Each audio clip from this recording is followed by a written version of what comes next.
Numbers. Hello, how are you? Greetings, Numbers. Greetings. We need to talk outside of this. Ngoba Okay. you're not greeting me, Taibosh. Oh, no, I'm coming to you, my sister. Greetings. You know, you are my favorite person. Why are you starting with Nyambos instead of starting with me? Greetings, Mkhalib. Greetings, Mkhalib. So, Ubaba wenu uthini ngo-2? What is the announcement? Can you tell us in time? Hey, Mkhalib. Ufuna ukusixoshisa Recording in wena. progress. Kanjani? I want to know. Ufuna ukusindisa ezibini, ngiyakubona. Awukazlam. I want to know. Cha, linda nje Mkhaliphi njengabantu uzoyibona naseyivuthiwe seyiphaka.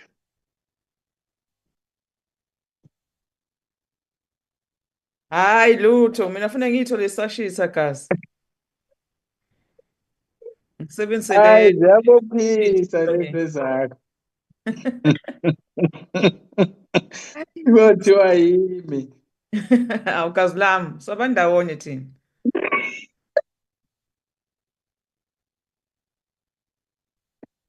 Hayi, nginawe yonke indawo. Okay, guys. Where's the chairperson? It's 9 o'clock. Can we take it over? Hello, Ndam.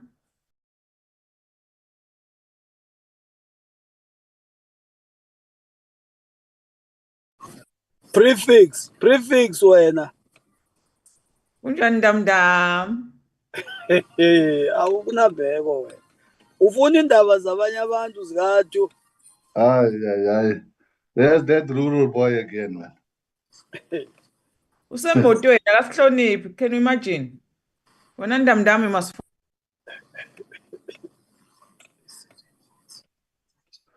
Taibosh. I met another Ndamas, Udakile. Then Taibosh all of a sudden can appear on a video now. That one is a king. Dakile Ndamas.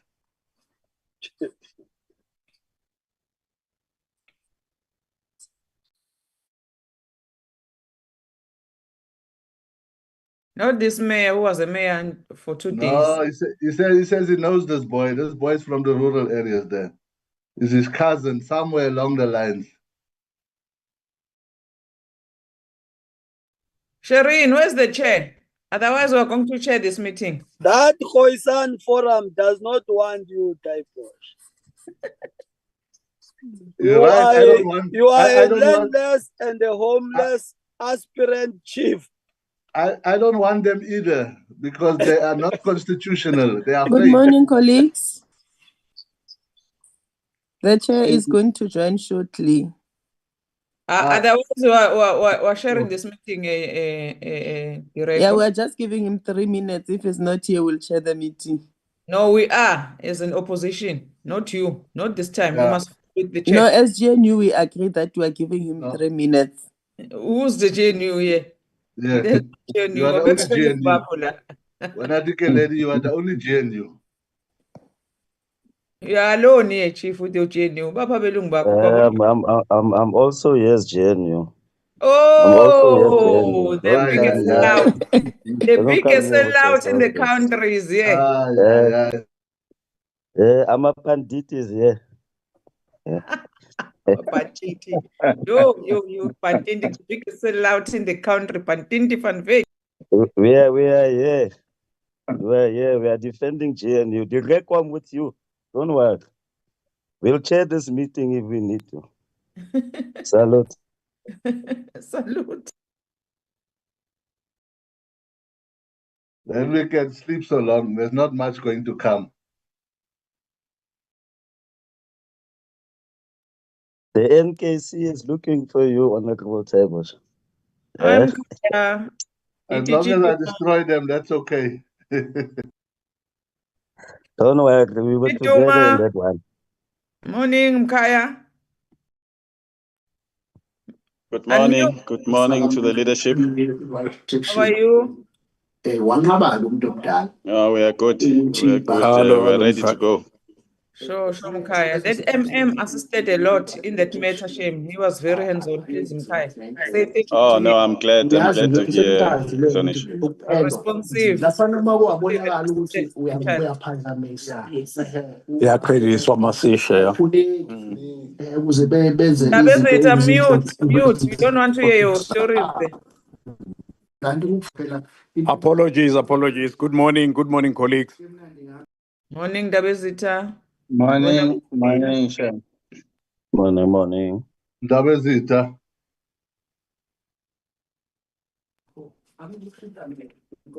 I don't know if you are calling me or you are greeting me. We're greeting you, Good morning, Dabezitha.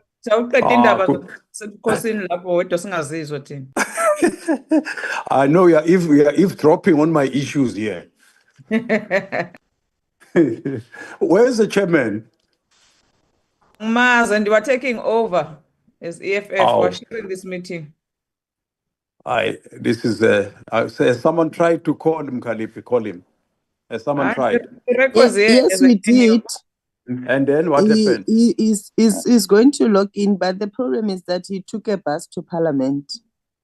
So it's a bit delayed. Hence, I will say we just give him 5 minutes. If he's not here, we can start with our meeting. He will join us later. So it's 5 minutes now. It's no longer 3 minutes.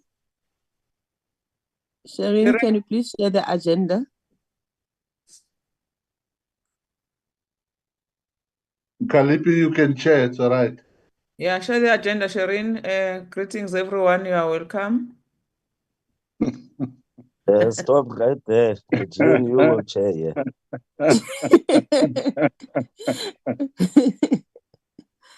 Colleagues, while we're waiting for the chair, I think we can start the meeting.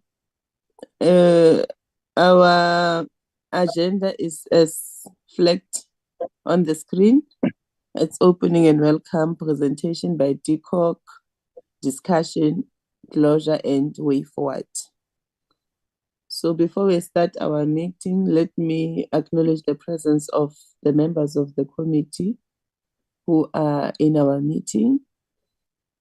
The department, I'm not sure because on the participant list, I don't see any of the minister and deputy minister. Like I've indicated that the chair is going to join shortly. He has joined, he is with us.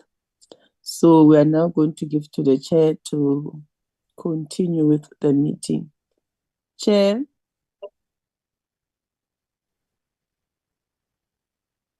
Thank you very much, Honorable Direko. Honorable members, my apologies. I'm logging from Parliament, so just a little delayed on the way. So thanks for starting the meeting. We proceed with the meeting as it stands. We have the opening and welcome. And let me first start by saying we want to convey our sincerest condolences to the IFP, the Sithole family, and of course Nkosi Buthelezi on the loss of the Honorable Sithole, Member of Parliament, in a very tragic circumstances. So we really wish to convey our condolences and may his soul rest in peace. It's a very sad one, but we just needed to comment on that. We have been sending condolences from the church groups, and different members have done so. And I hope that we can, as committee, also write a letter of condolences, which I think if Shireen can help us with that. Thanks very much. Secondly, we do have apologies. I'm sure you might have noted them. At this moment, I'm aware that Honorable Van Zyl and Honorable Labuschagne are held up. Honorable Labuschagne as a medical appointment, and Honorable Van Zyl has also been tied up in other engagements. I'm not sure if there are any other apologies that have been tabled, Shireen.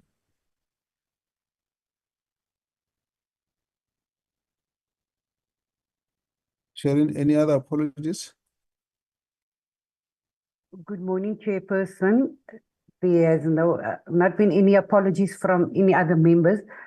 The Deputy Minister ever sent an apology, but I did see the Deputy Minister on the platform earlier, Deputy Minister Masimola. Thank you, Chair.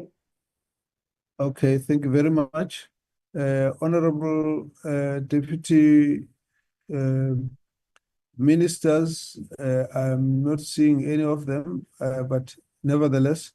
I'm here, Chair. Sorry? I'm in attendance, Honorable Chair. Okay, I can't see your name. That's sorry about that. Yeah, but anyway, that's welcome you.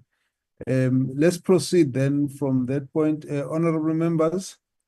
Oh, okay, thank you. That helps. I think sometimes we get failed by our gadgets here.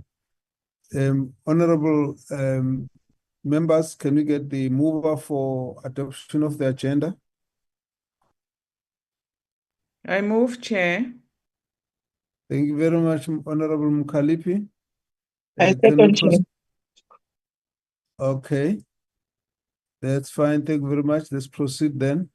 So we will then welcome the Deputy Minister to take us through the presentation from DCoG. Honorable Masimula, if you could please lead us through. Thank you very much. Thank you very much, Honorable Chairperson, and a very good morning to honorable members of the Portfolio Committee and my colleagues from the department. Well, firstly, I would as well, on behalf of the Ministry, Honorable Chair, join you as the chair of the committee to pass a message of condolence to the Stolle family, and as well as the leadership and the IFP as an organization broadly on the loss of the Deputy Chief Whip and a Member of Parliament that worked with us for quite some time. Our sincere words of condolences, and therefore may his soul rest in peace. I suppose you got the apology of the Minister, Chair, that he is not in the country, and therefore he would not be able to participate in this meeting. He is on an official trip overseas. We are ready to take the committee through the report, and I will ask the Director General or his designate to take the committee through the report to this meeting. With your permission, Chair, I would then ask the DG to immediately to go through to his report. Thank you very much. Let's proceed. Thank you very much, DG. Good morning, Honorable Chair. Good morning to members of the committee, and good morning to the Deputy Minister. We are not going to waste your time, Chair. I'm going to ask my colleague, DDG Duma. You will be assisted by the Director, Mr. Ashley, to take us through the presentation. DDG Duma, over to you. Yeah, thank you very much, G. Good morning to the DG, the Chairperson, the Honorable Chairperson, Honorable Members, the Honorable Deputy Minister. I am using the gadget named Neville Cheney. Chairperson, I hope I'm audible and I can be seen. Chairperson, the presentation was shared with Secretariat, and we would request that they flight it on their side if it's possible.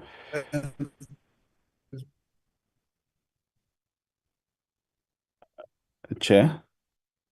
Yes, please proceed. Shireen, please, can you slide the slides? Thank you very much, Honorable Chair. The purpose of the presentation is as captured in the communication that was sent to the Minister. That is to brief and update the Portfolio Committee on the outcomes of the DDM pilots. That is how it was structured. If you move to the next slide, Shireen, the next one. The next one as well. Chairperson,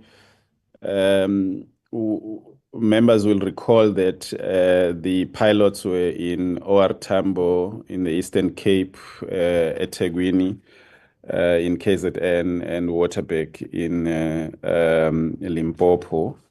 And these were three municipalities where the DDM pilots were implemented. Therefore, the presentation is going to be talking to these three in as much as we reflect on the implementation of the DDM generally. What the department had done was to ask the Development Bank of Southern Africa to conduct a study to look at what had transpired in these three pilots in relation to the implementation of the DDM. And the DBSA had conducted that study, but it's not the only study, Chairperson, if I may indicate. The HSRC also conducted its own study on the implementation of the DDM broadly. And also, we are aware that various organizations, including the NIDA and others, have also conducted their own studies on the implementation of the DDM. However, the presentation is largely premised on the findings and the recommendations that were made by the Development Bank of Southern Africa on a study that was commissioned by the department.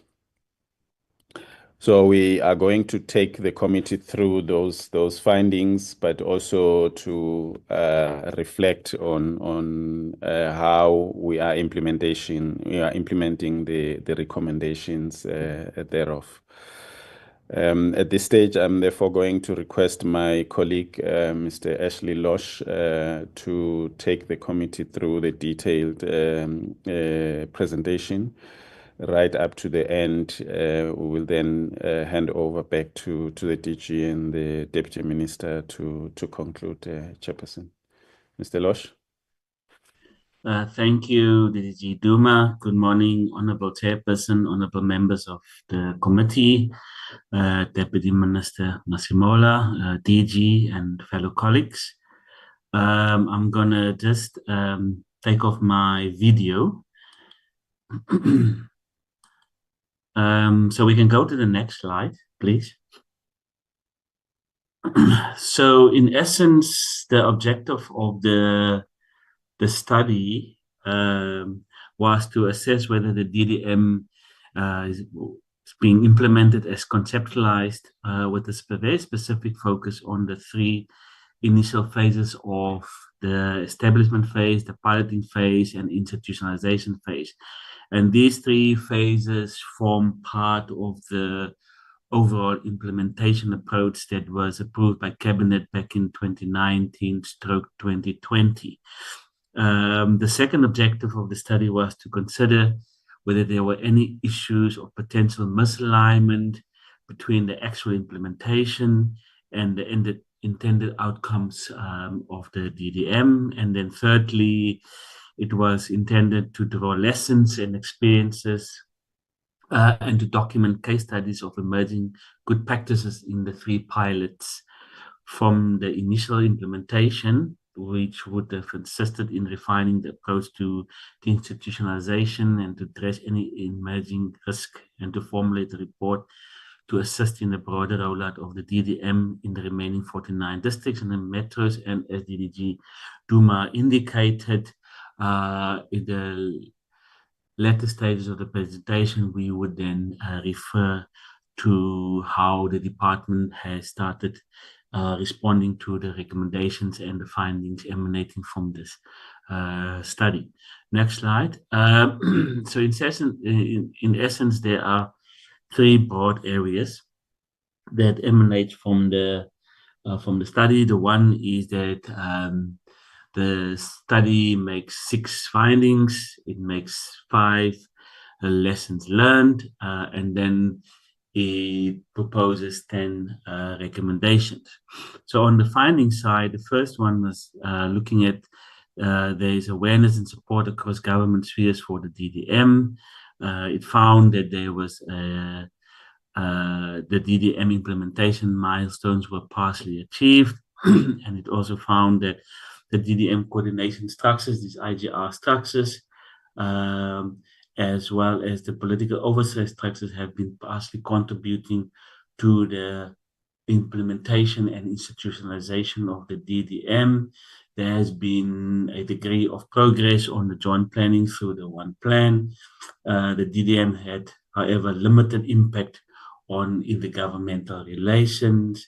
And the last finding was that the DDM was deemed to have been implemented at a very rapid pace, and thus there were some learnings that have emerged from the study as well.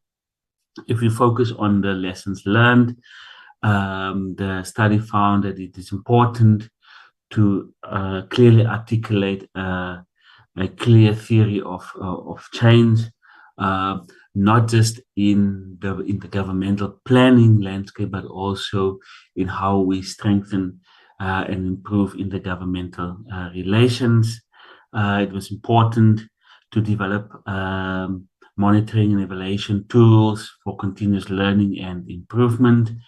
That continuous learning is necessary for the achievement of the objectives, that the policy mechanisms to achieve a one budget, meaning long-term financial planning to support one plans, need to be introduced and enhanced.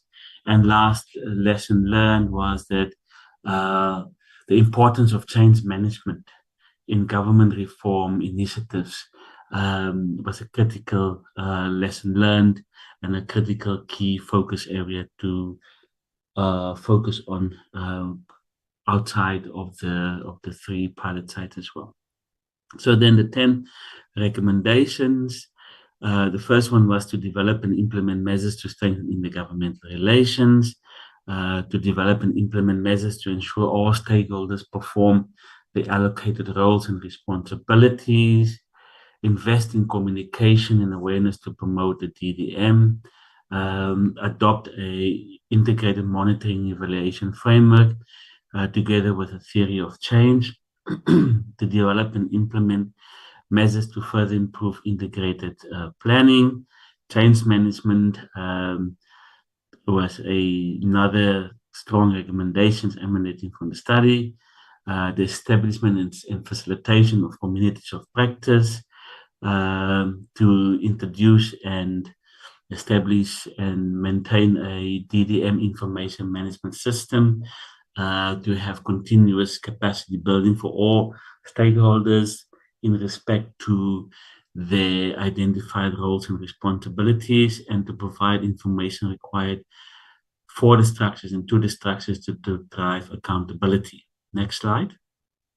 So there was just a high-level overview of the findings, lessons learned, and recommendations. So chairperson and committee members, if we dive into the 6 findings, the first finding that relates to whether there was an awareness and support across government spheres of DDM. The green smiley face there in relation to what worked and what was positive in the 3 pilot sites was that there's a strong awareness, knowledge, and support for the DDM across the 3 pilot sites in provincial and national government. The DDM as a concept and reform impetus for an all-of-government approach was well supported. On the negative side, in this finding, the DDM was not fully understood across the three spheres of government and amongst non-state actors. And it seemed that there needs to be a strong understanding of the DDM theory of change and the need for systems change to fully achieve the policy objectives of the DDM. When you go to the finding 2 relating to the DDM implementation milestones that have been partially achieved, on the positive side, 3 of the 6 implementation milestones were achieved. The 3 milestones that were achieved are the development of the District 1 plans, the establishment of the DDM technical support hubs in the 3 pilot sites, and institutionalization of the DDM through formation of political and administrative committees. The downside or the negative side of the finding was that 2 implementation milestones were partially achieved, namely partnership development and change management.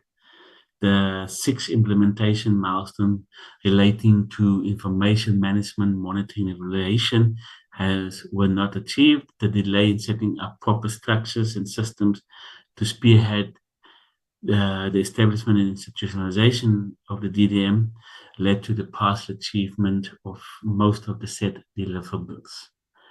The finding 3, referring to the DDM coordination structures and political oversight structures that have partially contributed to the DDM.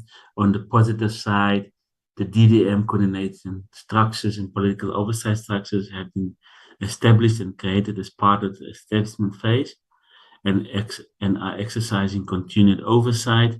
On the downside, active and consistent participation in these structures by the 3 spheres of government has not been adequate, and thus have contributed to the non-achievement of the objectives.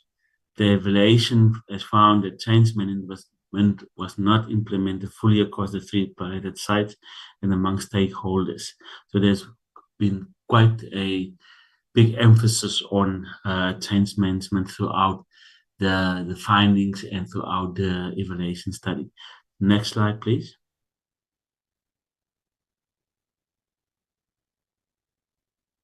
Thank you. So finding 4 relates to the progress and joint planning through the one plan.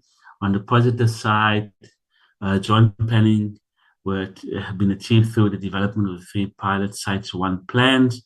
And later on in the presentation, we will refer to the outcomes of the 2022-2023 Intergovernmental Quality Assurance Panel that focused on assessment of one plans, and all the 3 one plans were rated and were scored quite high in the assessment through that panel.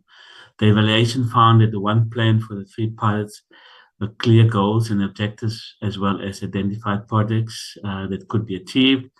The required resources that have been identified in the plans, identification of prioritized spatial areas is also evident in the one plan document. However, qualitative improvement of one plans was still required. On the medium side, the small smiley face, the DDM one plans and tools were developed in the context of existing planning and budgeting systems, and requirements were integrated into the tools and templates of the National Treasury, the DPME, DCoG, and the provincial counterparts. This has contributed to joint planning and to the institutionalization of the DDM across the 3 spheres of government. On the negative downside, commitment of resources relating to one budget from respective government spheres was incomplete. For example, in the Waterberg and Ower Tambo districts. On finding 5, the DDM had limited impact on IGR. There was no positive. On the negative, the DDM approach was expected to be a practical manifestation of IGR and cooperative governance centered on joint planning and implementation. 53% of the respondents in the survey conducted as part of the study expressed that the DDM has not yet promoted functional IGR. across the three pilot sites. Poor coordination of IGR and poor stakeholder engagements were reported as hindrances to successful implementation of the DDM and the development of one plans. The last finding relating to the DDM implementation has been rapid, and thus learning has been emergent. On the negative side, implementation of the DDM took place very rapidly, with the DDM being implemented in the 3 pilot sites and across all the 49 districts and metros simultaneously. So there was a parallel process of implementation. DCoG and district hubs were under pressure to meet the implementation deadlines, while different district metros were at different stages of adopting and implementing the DDM in the one plans. There has not been a strong emphasis on learning from the pilot practices and misalignment on the ongoing practices. So more careful learning from the pilot sites could have enabled other districts and metros to avoid similar mistakes and pitfalls. The work of the South African Local Government Association, SALGA, in collaboration with DCoG in creating knowledge exchange opportunities between the 3 pilot districts is notable in this regard. We can go to so these were the 5 lessons learned. The first lesson was the importance of articulation of a theory of change. While the different stakeholders in the pilots were aware of the DDM theory of change, the guidelines did not contain a clear and schematic theory of change with well-articulated assumptions of how the DDM and associated joint planning approach will lead to the envisaged outcomes and impact. As a result, change management was not systematically approached, leading to differences in understanding and involvement of different partners. So the national DCoG should go beyond the current coordination function to ensure that the necessary mindset and culture change among the different stakeholders take place. The second finding or lessons learned relates to the importance of the development of monitoring evaluation tools for continuous learning and improvement. The absence of an integrated M&E framework and associated monitoring tools have led to less accountability among stakeholders. The planned integrated monitoring information management system was not in place during the evaluation period. This has therefore led to the pilot phase not bringing out the best practices or identifying gaps to be addressed within the scope and time, as well as the monitoring deliverables. The third lesson learned relates to the continuous learning is necessary for achievement of objectives. Due to the rapid nature of the implementation, there has not been a strong emphasis on all district metros learning from the pilot best practice or misalignment on ongoing basis. Different districts and metros are at different stages or were at different stages of adopting and implementing the approach. The fourth lesson learned relates to the need for policy mechanisms to achieve one budget, long-term financial planning to support one plan. The one plans have had clear goals and objectives, as well as identified projects that could be achieved in the short, medium, and long term. The resources required have been identified in the plans. However, resources from the respective government spheres have not been made available for the one plan in all instances, and no resources were allocated to the DDM. Guidelines should be developed to enable the DDM one budget principle and to achieve long-term financial planning to support the long-term outlook of the one plans. The last lesson learned relates to the importance of change management. The DDM should be understood as an overall governance reform and be limited to an intervention. However, the DDM is implemented through existing legislative frameworks and does not include legislative or policy reform in its current design. Achievement of the objectives is thus reliant on change in IGR and planning systems and instruments, but also highly reliant on culture and change and behavior changes. Next slide. So now we go into the 10 recommendations, which are quite detailed. So recommendation 1 relates to the development and implementation measures to strengthen intergovernmental relations.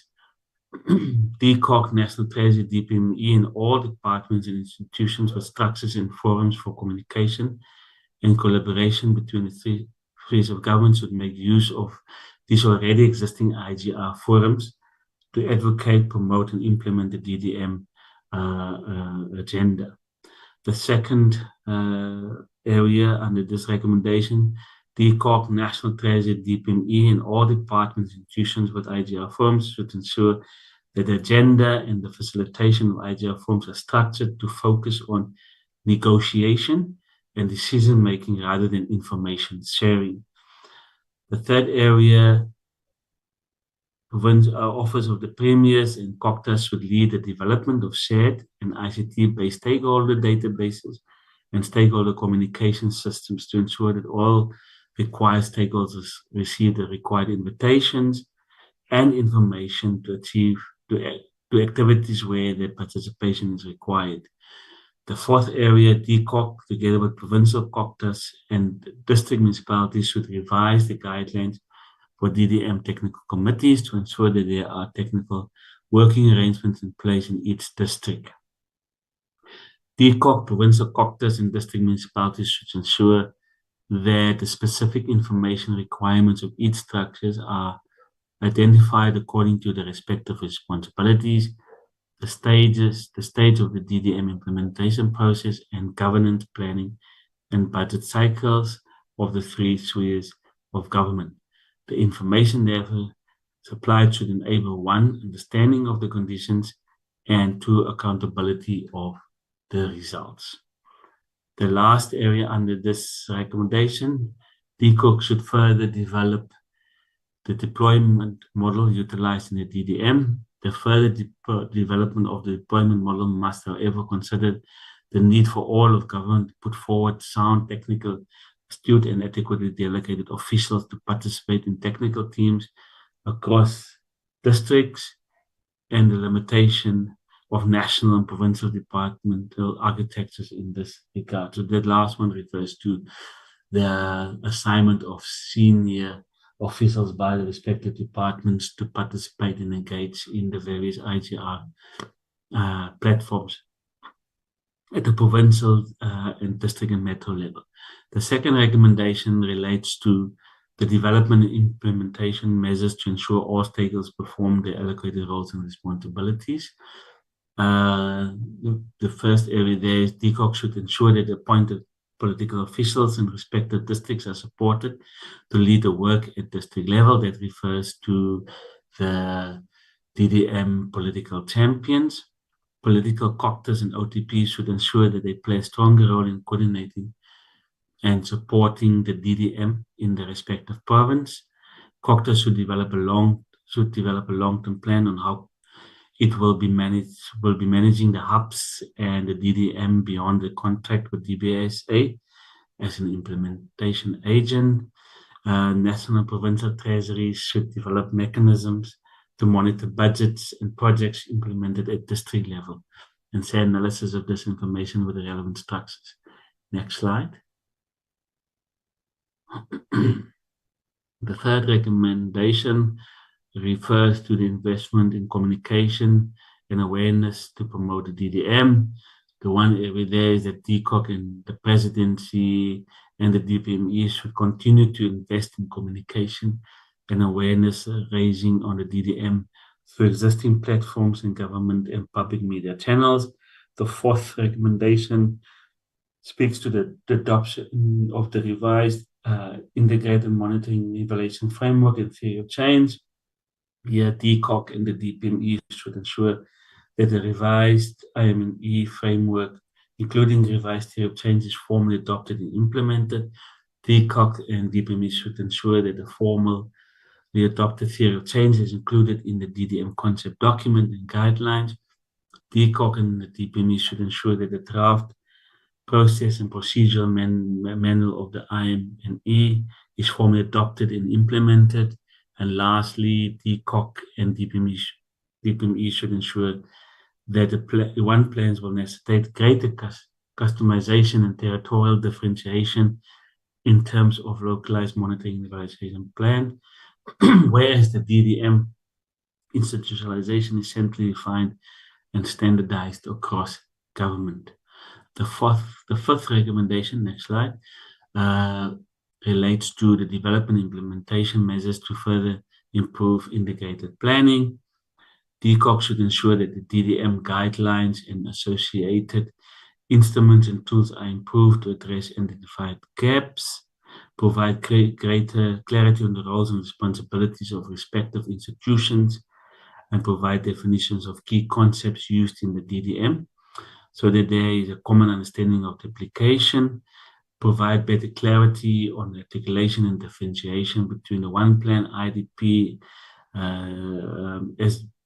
SDF, spatial development frameworks, and other mandated planning, budget, and reporting documents in the national, provincial, and local government spheres.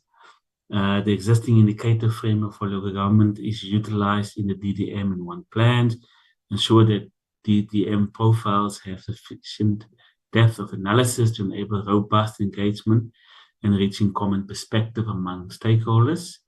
DPME should develop measures and capabilities to ensure standardized data and information across government. The standardized data should be compiled and provided nationally. And lastly, DCoG, together with the National Treasury, should develop financing protocols for sharing financing of catalytic interventions identified in the one plan. Next slide, please. The sixth recommendation relates to change management. The DDM requires transformation in hard systems as well as in culture and behavior across a complex overlay of structures and institutions. DCoG should therefore develop a change management plan for the DDM, utilizing the guidelines and tools of the DPSA. The change management plan should include measures to prepare and support employees, establishing the necessary steps for change, and monitoring pre- and post-change activities to ensure successful implementation. The seventh recommendation relates to the setting up of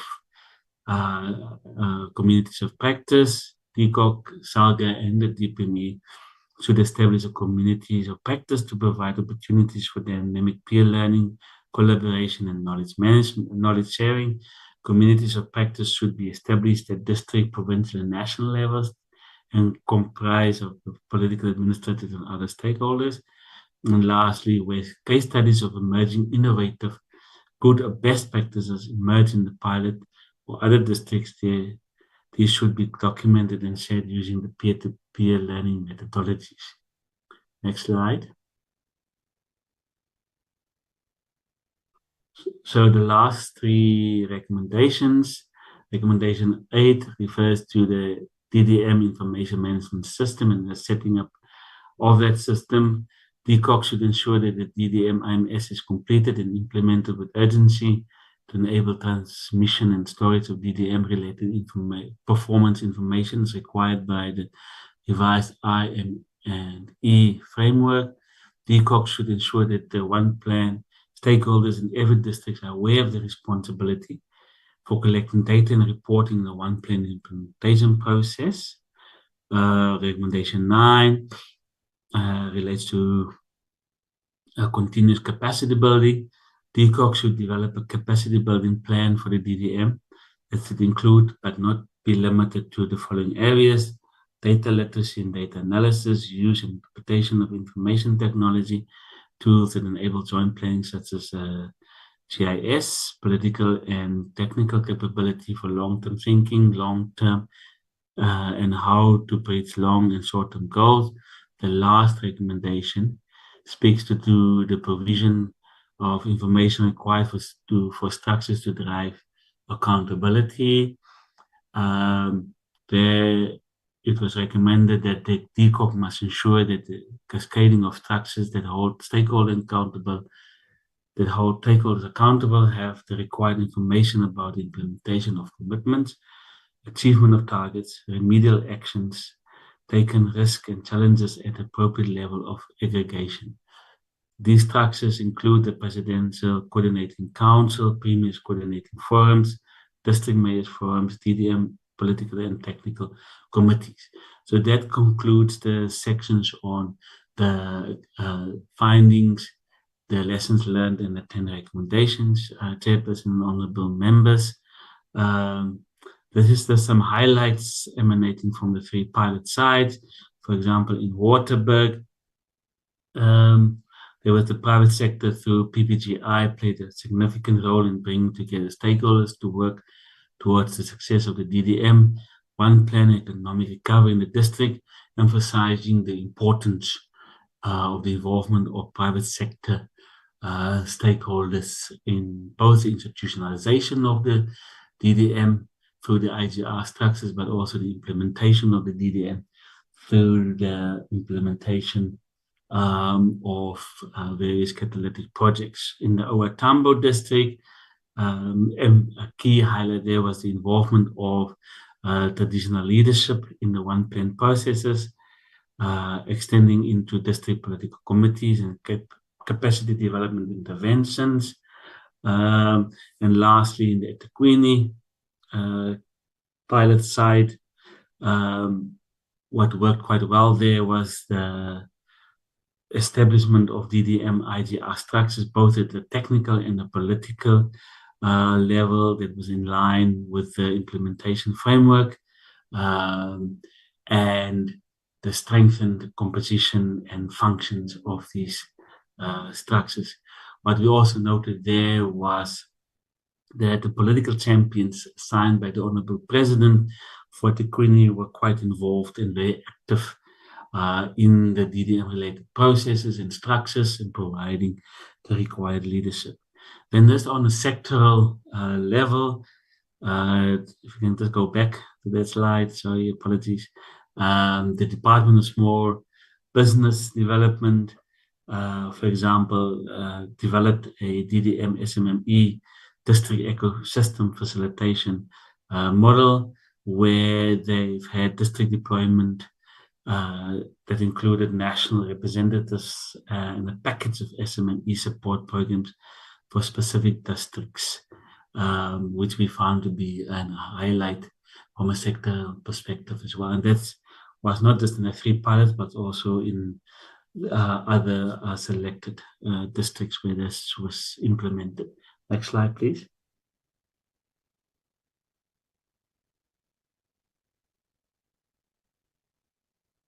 Thank you. So there were some key critical success factors identified in the evaluation study, about 7 of them. The first one is that it is critical that the DDM is fully integrated into existing planning systems and that is not understood as creating an additional layer of planning. Secondly, while the DCoG is tasked with the overall coordination responsibility of the DDM, it is critical that all departments provide a leadership and get involved in both the implementation or institutionalization of the DDM and the implementation of the DDM to give expression to the overall objective of DDM as an all-of-government reform imperative. Thirdly, achieving the DDM's policy objectives requires utilizing and improving existing systems of government. The DDM implementation should strengthen and promote better coordination and alignment at various levels. Fourthly, ensuring involvement and participation from beyond government through a clear strategy for private sector, civil society, traditional leadership, and other partners to be part of the DDM-related processes and activities. Fifthly, ensuring that the technical capacities and expertise are deployed to district and local level to address challenges in a particular space that has emerged through the DDM processes. It's number 6, strong focus on implementation through entering protocols across the 3 spheres of government. Sorry, we lost the presentation. Yeah, that one, slide 17.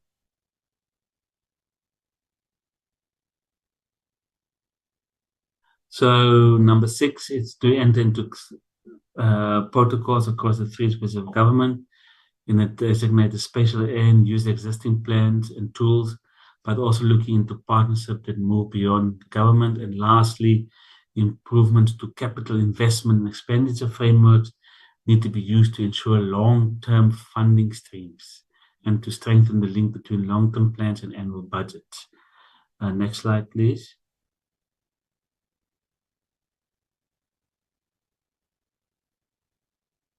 Can we move to the next slide, please?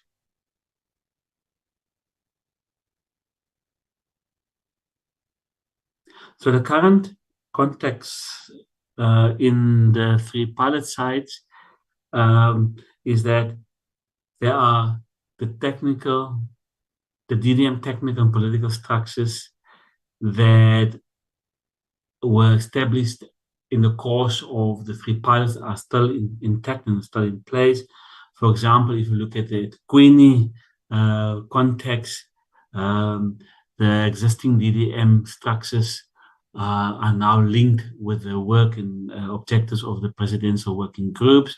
And the Queenie has also gone further to establish very specific DDM work streams. In Waterberg, the continuation of the utilization of existing legislated IGR structures form the primary platforms for the DDM engagement. So in Waterberg, they continued using the legislated IGR structures as outlined in the Intergovernmental Relations Framework Act. As I mentioned earlier on, in all the 3 DDM pilot sites, the 1 plans were rated quite high in the 2022-2023 in the governmental quality assurance processes. All 3 of them scoring 2.5 and higher out of a total of 3, meaning that the 1 plans, as also indicated early on, adhere to the majority of the requirements for a 1 plan. Currently, the 1 plan priorities in these 3 1 plans are linked with the 2024-2029 government priorities. Also include a link to the priorities outlined in the medium-term development plan. From a COCTA perspective, our provincial support teams provide regular guidance support in these 3 spaces through participation in the established DDM technical and political structures. And that feeds into the tracking of the implementation of catalytic projects by the department on a quarterly basis, but also tracking the functioning of the established IGR structures. Next slide, please.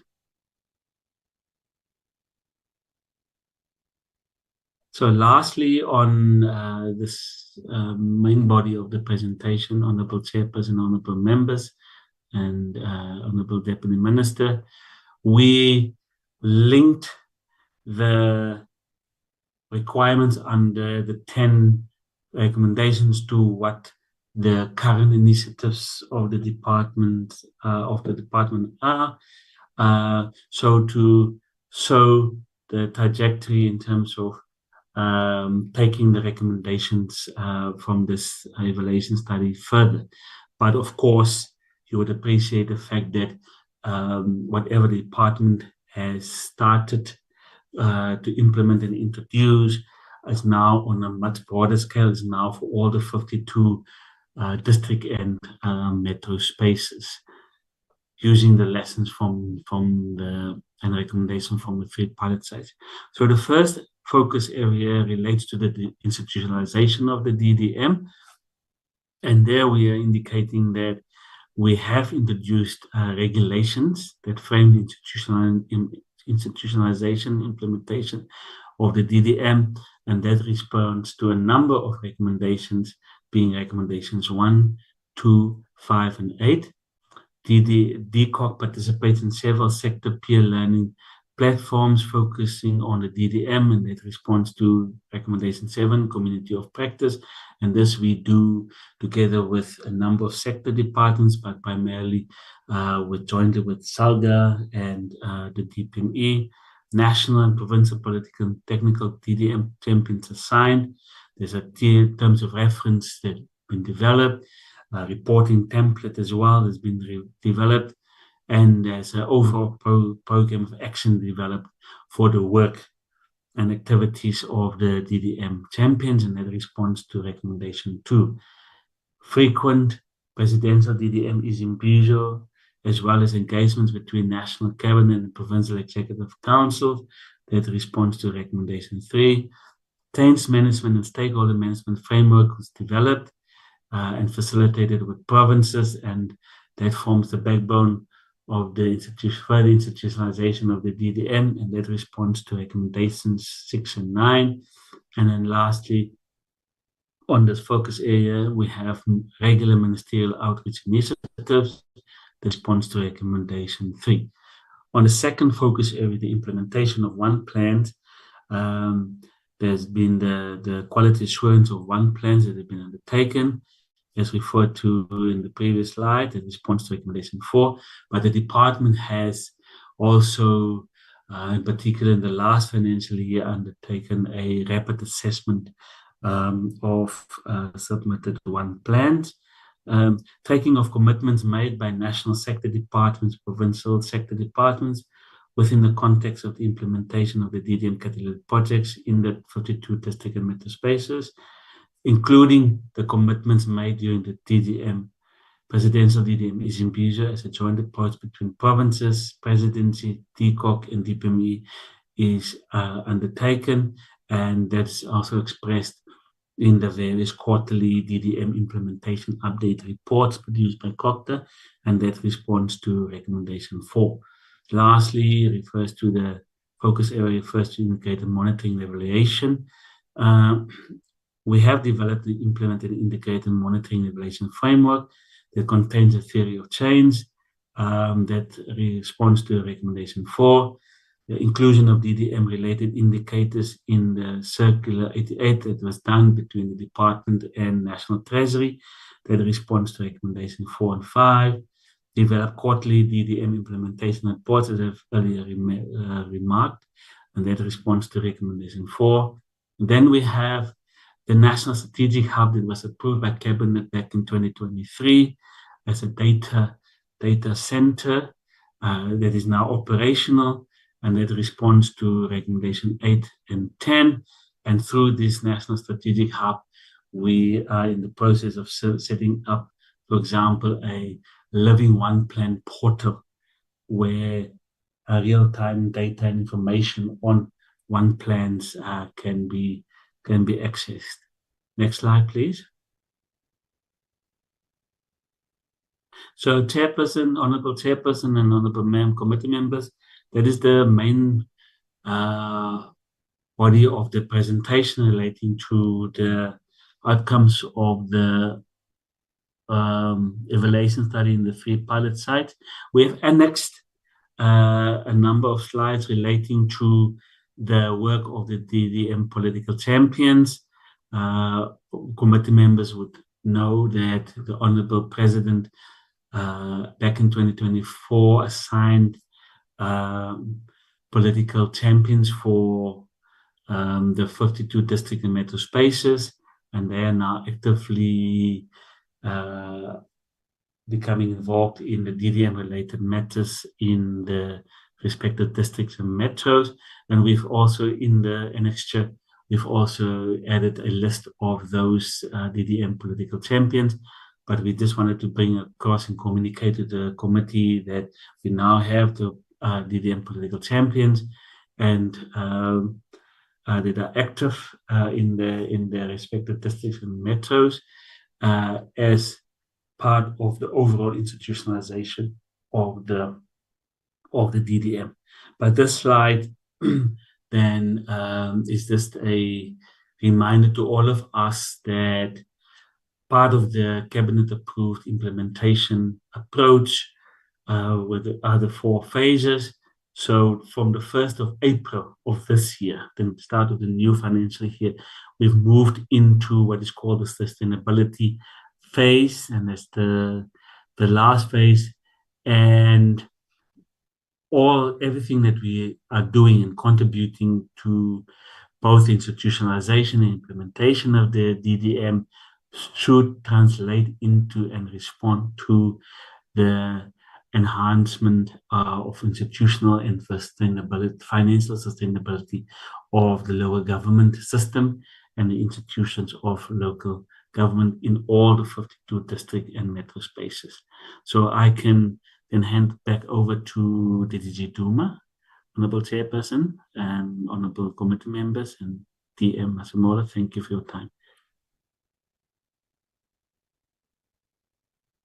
DG Duma, over to you.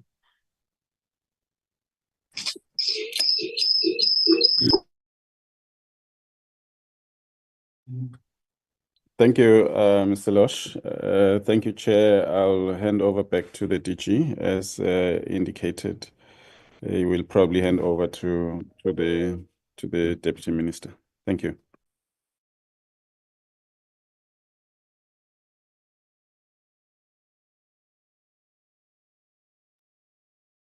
Thank you very much, Honorable Chair and members of the committee. I was hoping that maybe we'll share with the committee, actually, I'm sure we can bring that back, a slide that talks to the work that the district champions are expected to do every quarter. We've presented that to the cluster committees of DGs, FOSAT committees of DGs, because the DGs have to support the district champions, and the HOD, they have to support the provincial district champions. There's work that is expected of district champions every quarter, reporting to the Premier, the district champions, and reporting to the presidency for the national district champions via COCTA. So that slide, which shows the reporting template, may be useful here. If you don't have it, we can always project it towards the end, because this is the work that will be submitted to the presidents every quarter, so as to show which district champion is working and which district champion is not working. Remember, the district champions, especially the national district champions, were appointed by the president. So they need to demonstrate that they are working every quarter. And our role as COCTA is to hold them accountable where they're not doing their work. We've already communicated this to the clusters of DG. The last presentation was to the economic cluster of DGs. Chairperson, thank you very much. I'll hand back to the Deputy Minister.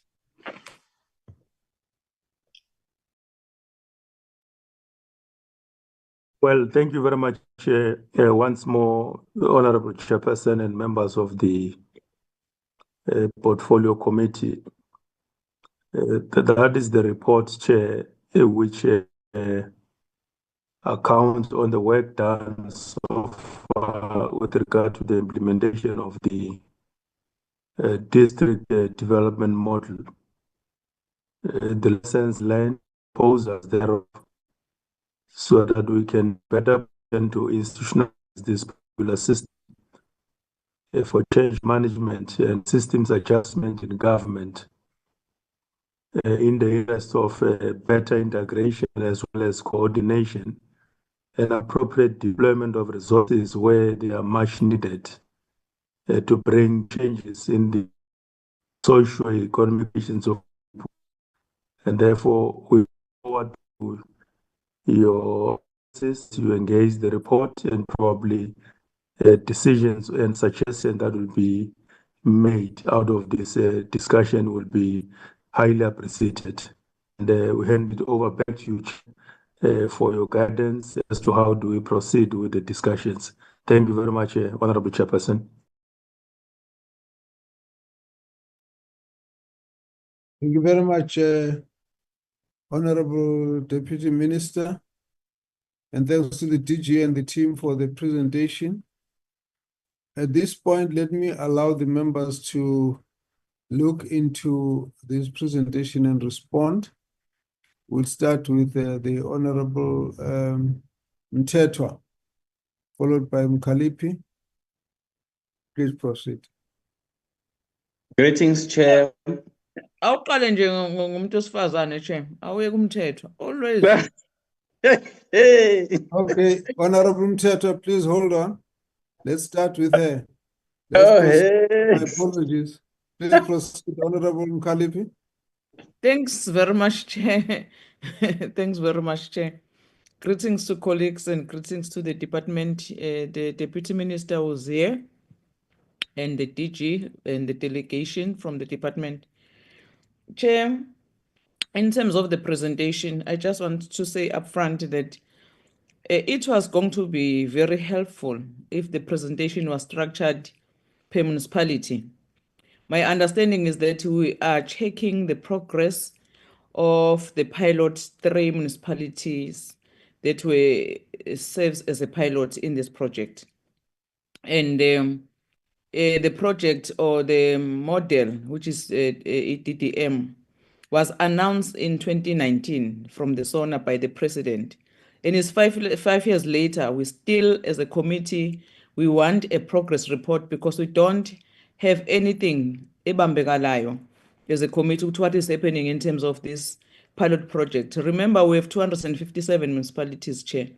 So we are talking about 3, and it's 5 years later that where we get an update.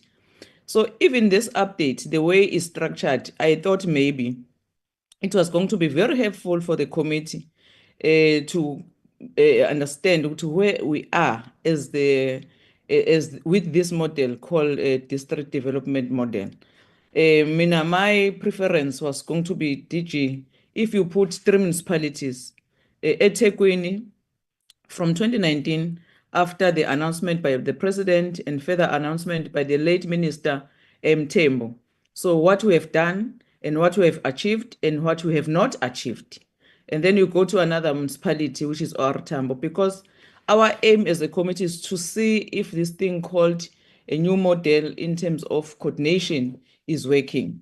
So I think that on the recommendations, when you go to recommendations, I think that where we are interested in terms of the details of how have we gone with this model called district model. So now you come with a presentation which is very broadly, of which it will helpful if we have understood in the context of 3 municipalities because it's a pilot. But now it's too broad. We can't even follow as the committee members. Okay, in terms of what you are recommending, okay, what are you saying in terms of failures and what we are saying in terms of achievement? I think if it was structured by that way, Chair, I think it was going to be very helpful. But nevertheless, Chair, I just want to understand, because from the beginning of the presentation, right from the beginning, when I think it was Didi Duma Umkaya, when he was firstly introducing the presentation, you are saying that it was announced in 2019, and in 2022, the DBSA was appointed to conduct a study. But if you go down to the slides where the DG of the department was talking about champions, it says under indication in slide column number 2, you are saying that a DPSA was appointed in 2020. That's where the confusion starts as well as members of the portfolio, because we don't know if you announced in a form of the president in the SONA in 2019 about this district development model. And then you, as a department, engage with DPSA in 2022 or in 2020. So therefore, you go and announce as government. And then 2 years later, what is happening in 2 years later, according to the presentation, because DPSA was appointed in 2022 or in 2020. So my confusion and my need of clarification, Chair, when you announce this district development model, what was in your mind as government? What prompted you to go and announce that you are going to go take this direction as government in order to intervene on development? Because you announce is either a year later, according to the presentation, when you go down to towards the last page of the presentation in 2020, or 2 years later in 2019, 2021, 2022, which is 3 years. You go and appoint DPSA as an implementing agency. So can we also clarify that you were appointing the DPSA as an implementing agency or to conduct a study? You announced and then you said, no, come, please go and do the study for us in order to know if what you have announced is going to work. So that is the confusion that also I think it's making the whole thing or the whole project to delay. So if you can be clarified on that matter, Chair, because this thing I have been saying that I think it was prematurely when the announcement was taking place. Thank you much. Thank you very much, Chair. Let me just pause there. Thank you very much, Honorable Mthethwa. Thank you for obliging. You will be given an extra minute for that. So please proceed. Thanks a lot, Chair. At least then umoya wami uyanona ke. Greetings, Chair, and greetings to the Deputy Minister, greetings to the DG, greetings to the senior officials and my fellow members of the Portfolio Committee. I will bring my submission as a contrast where I will be tackling district development model versus traditional leadership institution deliberately. The reason is the following. I am happy that I'm already covered that this model was announced in 2019.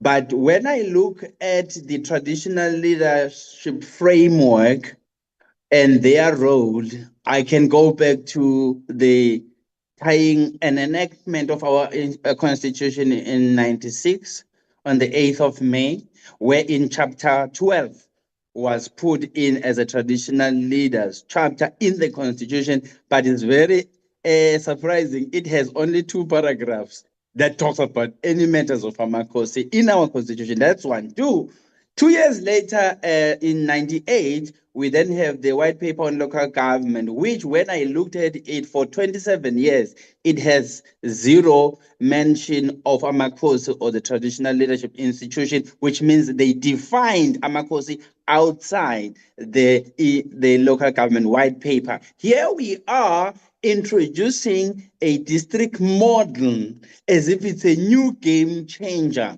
but there is something that we have omitted.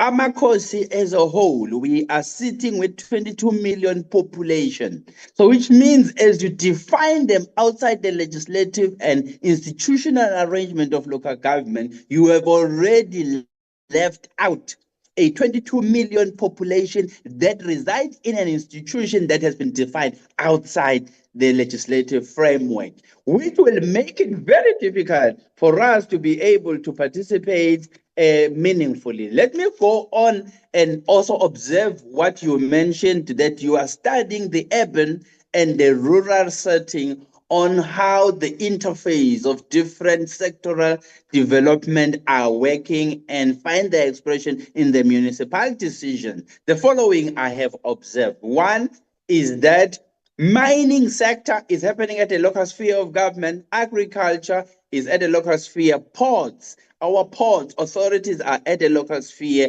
and the ocean economy is at the local sphere, and the environmental issues are at the local sphere, and the tourism aspects are also at the local sphere. But these sectors, all of them have been taken over by the private sector. and in exclusion of the traditional institution wherein these things are taking place. So already the money circulation in these areas or sectors is lost to private sector. Going on also in our working as local government, we have unintendedly empowered white people in their businesses who are feeding and servicing the state or the local government by their companies. Why? Because we have taken out an institution that we should have beefed up, which is hosting a lot of our people, but they are outside in the scheme of things. Then now you find there is a mismatch in terms of how we then do things. One, within this very department, Amakosi are also attended to in this department. My question to you, how did you miss it that instead of institutionalizing Amakosi by even creating a legislative environment to ensure that they are onboarded, you've overlooked this whilst it is in the same department, then you come up with something new. As a result, when you want to find expression of this DDM model, it is clashing with an institution which has been mothballed by a legislative environment, which was deliberately done, because you can't say to me after 30 years that it was an error in law. I would say it was an intended error in law to kill this institution, to make it to be non-functional, so as to allow private sector to thrive and penetrate the local government sphere. And now, I'm also going to challenge a matter which is a macroeconomic policy issue, and I'm happy that the DDM model, it is actually emanating from the presidency, because I have an issue as to who controls our macroeconomic strategy. Because when we export as a country, our currency becomes weaker because we want to gain international markets by exporting our raw materials. But also when you develop and add value to local products, then you are having a stronger import and then a weaker export, because you have to use your currency to buy raw materials from other countries and bring them here to add value and then sell finished product. In South Africa, we've got raw material, which we could be producing goods and services by adding value at the local sphere, but we're losing all of that, which would create jobs and could create local economy. It's not happening because we have defined it in such a way that only private sector can thrive and only local sphere of government can legislate the environment. And we are over-legislated to the point that we are bogged down by legislation of bylaws in the municipal sphere, and private sector takes advantage of that. I will mention Kwatembe. Kwatembe, they used to have fish ponds in their area. They were removed, the private sector took in. Usmangaliso wetlands is also a natural environment which our people could be benefiting from, but they are not benefiting because of those areas. Going to Kwamtetwa, you find at the ocean port, we have Greenacre, who are now taking advantage of putting in coal terminals, where in Amakosi, in those areas, 10 of traditional leaders, Lapa Empangen and Richards Bay, they're not participating in that economy. They're missing out because they're institutionally defined outside the legislative environment, but private sector is allowed to play a role. You go to Wangobo along N2. Wangobo, there is a big gas and oil that can be derived from the sea, but instead of engaging the traditional authority, because they are not recognized to play a role actively in a commercial space, they are now facing a war where they have to defend their land, where in private sector is coming in and they are thinking of building a port there. But once that is being done, they will miss out because they are not legislatively involved. These are local activities that are happening. You go to Emahlangeni, we are a town in a game park. In that game park, we are not benefiting anything. Why? Because it is something that we could be taking advantage of, but the local municipalities also struggling to even maintain the very game park. As a result, we are missing out. We don't have hotels wherein we can attract local tourists and international tourists to come and increase more feet of people coming into our town. Why? Because there's no infrastructure. Then we are losing a lot of economy at a local sphere, and I don't hear this district model addressing issues of economy. I don't hear it addressing the legislative environment, which is an impediment for the interventions that we want to make if we are to thrive. So, given all of this, I am saying we have to answer a question: how did we miss it? In 30 years, we have led the institution of traditional leaders to be non-functional. Here we are just in 2019, yesterday, we are coming with a model and we want to implement it. Yet we are ignoring a very big institution that is hidden in plain sight. Thank you.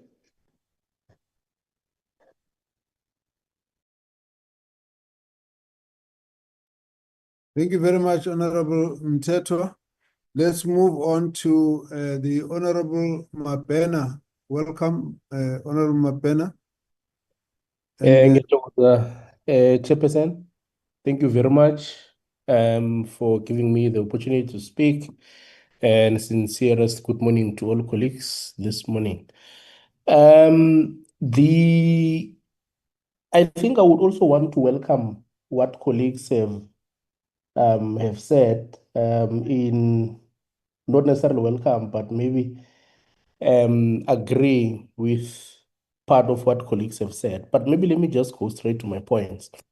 Number one, the district development model pilot sites were announced in 2019. And I think it was Honorable Mkhaliphi who said this morning that it's been 6 years now. I think Mkhaliphi said it's been was 2018, but I think on my notes I've picked up on the presentation that they say it was announced in 2019. And if I'm not mistaken, that makes it about, this is the 6th year of implementation. Yet, according to the department's own presentation, the district development model is not yet uniformly understood due to the lack of understanding of roles and responsibilities by stakeholders. And also, furthermore, there does not seem to be a strong understanding of the district development theory of change and the need for systems change to fully achieve the policy objectives of the DDM. Now, again, in the same report, you say that only half of the 6 implementation milestones were achieved, and that 2 of the milestones were partially achieved. You concede in your report that this pilot project has failed dismally, and you also point out that this pilot project has failed dismally at partnership development and also at change management. Now, this is a startling revelation, one that almost invalidates the entire DDM, because we sit with a service delivery failure today at municipalities across the country as a result of an inability to harness partnerships and also manage change, or for lack of a better word, change management. Let me give you an example of this. The city of Johannesburg over the past 10 years has had 9 executive mayors and 4 municipal managers. This is not an ideal situation, but this could have been cushioned if there was effective change management. I am actually worried that in the past 6 years, this metric has not been met in your implementation in the pilots that you have done, and you put it there explicitly in your report that in part this has failed because of lack of change management. And then again, alarmingly, you note and concede that there has been a poor and chaotic coordination of the district development model structures and political oversight. And if I were to maybe put this in a different way, I'd say you're actually screaming for help because there has been a wide rejection of the DDM by the three spheres of government. It's not me, but your report that says this and further says change management was not implemented fully across the three pilot sites and among stakeholders before other processes were rolled out. Can we agree that this pilot has been underwhelming and failed to live up to the hype created around it as a silver lining to fixing municipalities? My second last point, Chair, is that the criticism of DDM also emanates around the fact that it duplicates existing structures and existing frameworks. For instance, the integrated development plans and the provincial growth and development strategies, it doesn't integrate these into what could be something that we can use to fix municipalities. But also, it's a process that has also, because I think what the department was hoping for was to enhance intergovernmental relations. But with the way that it is done, it is not actually working out. Because in the same report, the department notes that they did a survey with the three pilots municipalities, and 53% of the respondents, 53, said that the district development model is not understood, and as a result, it makes it difficult for it to be implemented. And I think maybe one can even say that instead of streamlining governance, it adds layers of bureaucracy, which further contributes to the challenges that municipalities are facing. But also, more pointedly, as my last point, is that there is often a misalignment in terms of budgeting. If you look at the national and provincial budgets, often are not aligned with the district level priorities outlined in the DDM plans. And also, the challenges with this is that without fiscal support, these plans remain theoretical in nature and with little real impact. And also, the same presentation of the department also notes that there has been a weak monitoring function of this, that there's no clear mechanism to track progress, hold departments accountable, or intervene when things go wrong, because they also cite that there has not been any coordination or good coordination between the three spheres of government. And I think this also may lead to projects being delayed, abandoned, or for them never actually getting off the ground. And also noting that these pilots are actually being done in three municipalities, which collectively account for about 10% of the GDP. And also they were chosen correctly, I think, because they included a metro, included another smaller municipality, and and I think a district as well. But looking at this, Chair, I think there is maybe a case to be done to say the district development model, I don't think it is going to achieve what it was envisaged. And I think it's something that might not work. And I think if it is failing over 6 years, being piloted in just a selected 3 municipalities, what more when you have to roll it out to 257 municipalities, when most of those municipalities are facing severe challenges? And I think the most pressing is actually funding, and also the lack of being able to collect revenue from residents. So revenue collection is that, and that is not addressed. And also, the one thing that is also not being addressed correctly, some municipalities, Chair, have no capacity to raise revenue. They rely on grants. Many of them, they even use the infrastructure grants which are given to them to run operational expenditures. Thank you very much, Chair.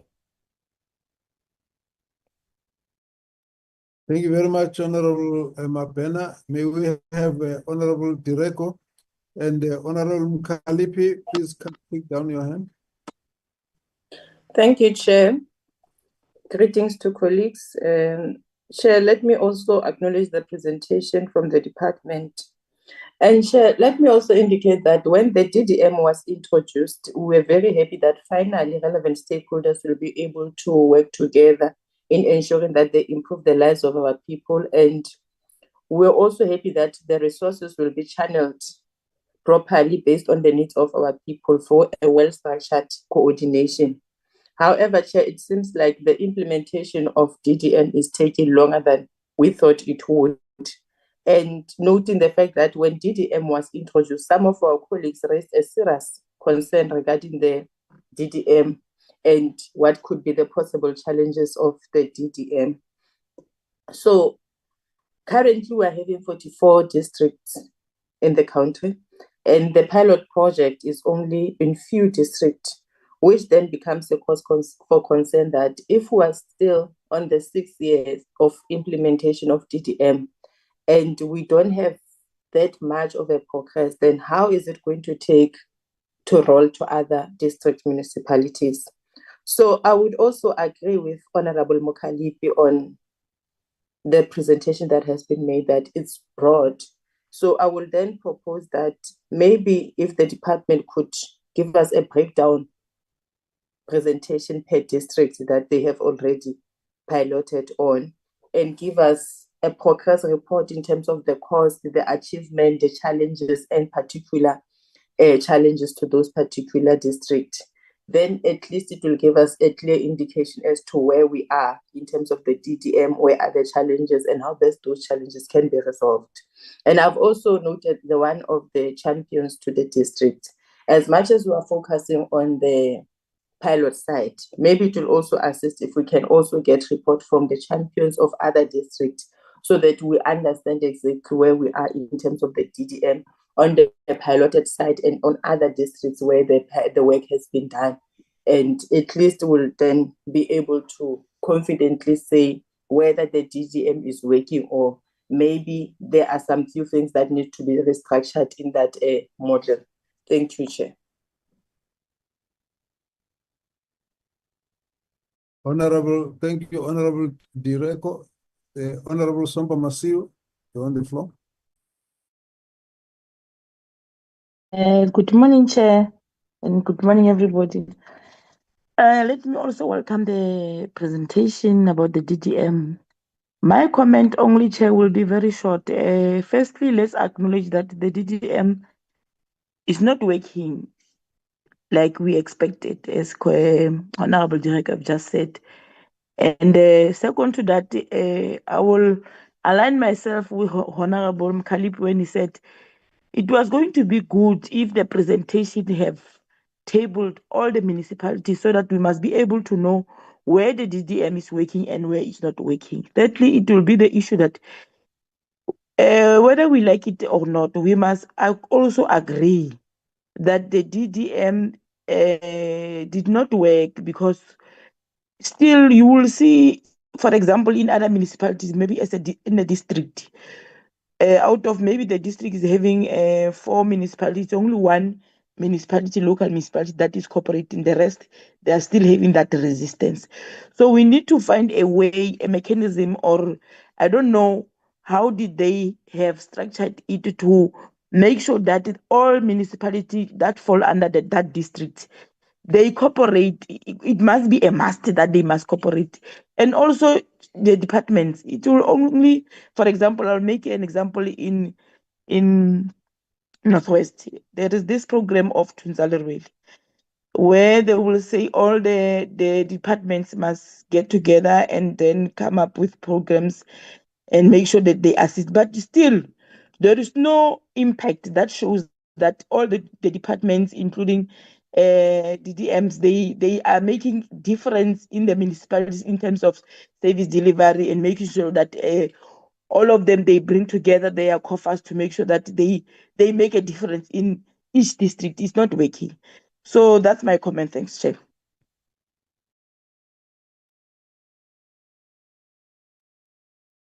Thank you very much. Please take down your hands. No, thank you very much.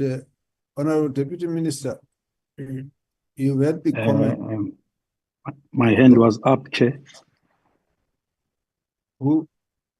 Oh, I see. I haven't seen your hand. It's not showing. Honorable showing. Sheng. No, that's fine. You only appearing as iPhone 2 there. So, but also I'm sorry. I don't see the hand. So, but it's fine. That your voice is good enough. I can hear it. You please proceed. Thank you very much, Chair Kabazela.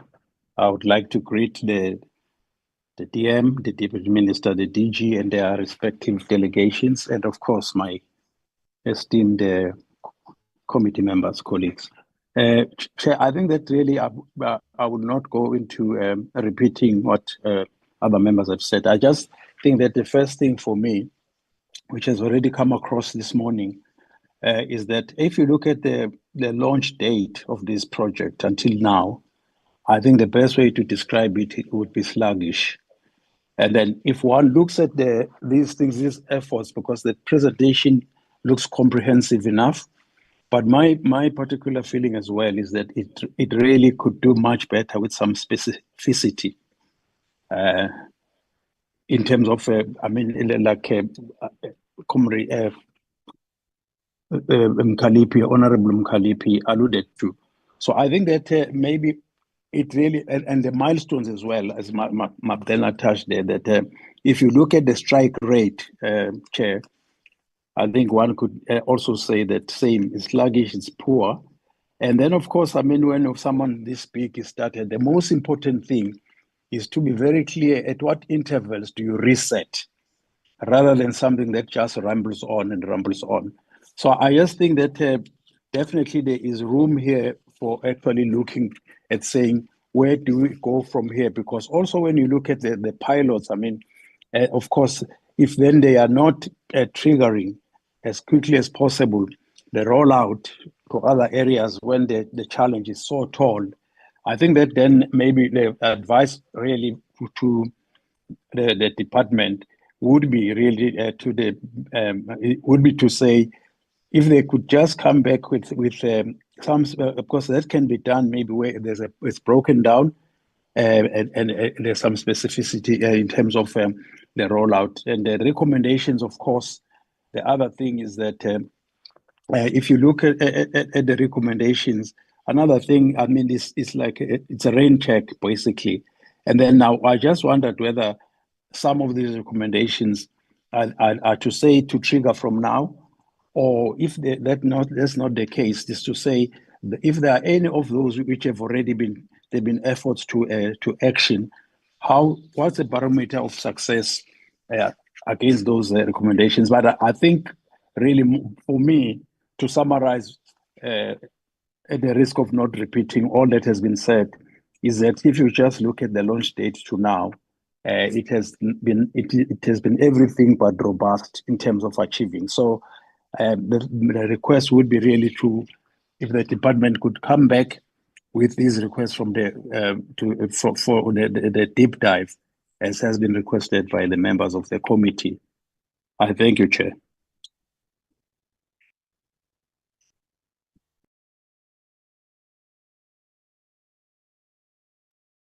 Thank you, Honorable Shenge.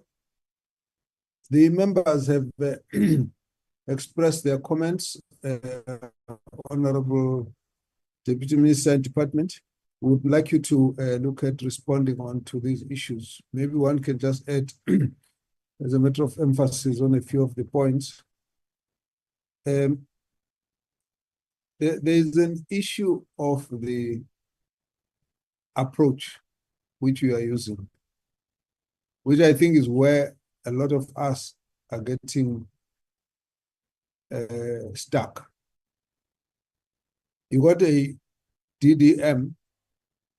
From what we understand, it's supposed to be a new way of doing service delivery and governance.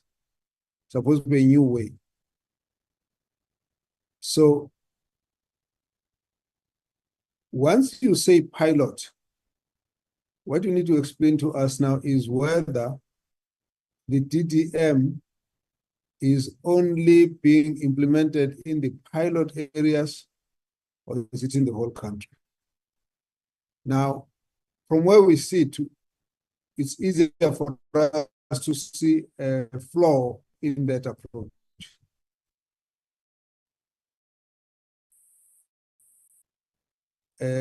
You are the one who's implementing. If you got a pilot, it assumes that there will be others that will wait until the pilot succeeds, take the lessons, then go extend it to the other municipalities, to the other districts. I don't quite understand. So you need to try and clarify that.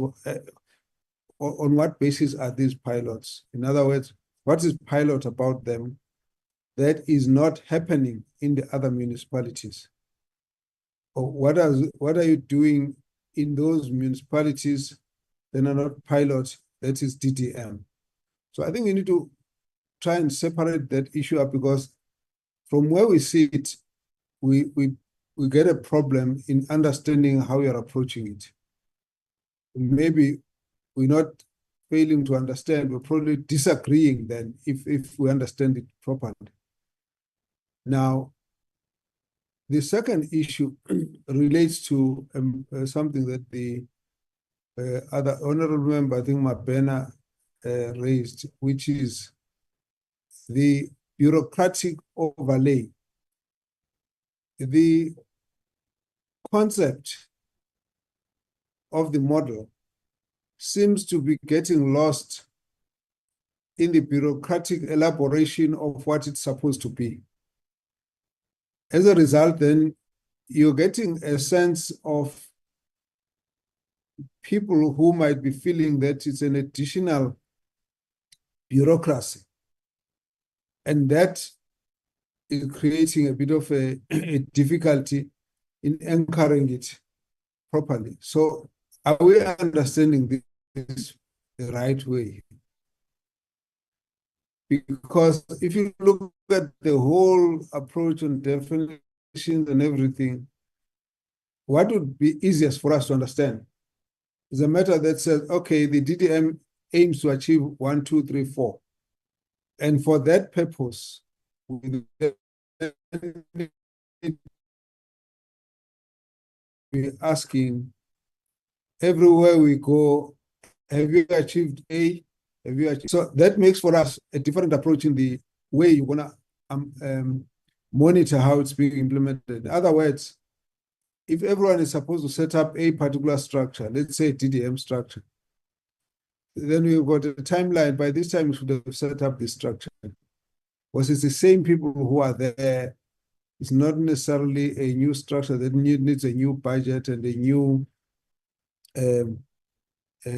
mandate and a new annual performance plan. It's a same structure that must change the way it's working. So these are some of the things that we're grappling with from where we sit. Then, if we say in the DDM where most of the structures, most of the municipalities are showing that this DDM model has not achieved much in terms of intergovernmental relations, improvement. I assume from what I'm reading that also cooperative governance there's not much achieved at that level.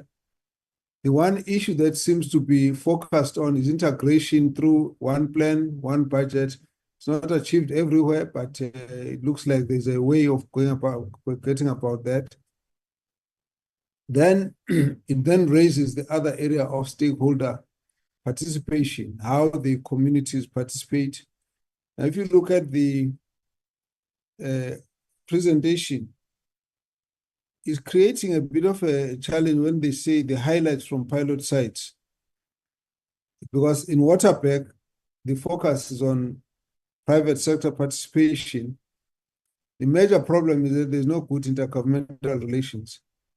But what we focused on there is private sector participation. Is it assisting intergovernmental relations improvement?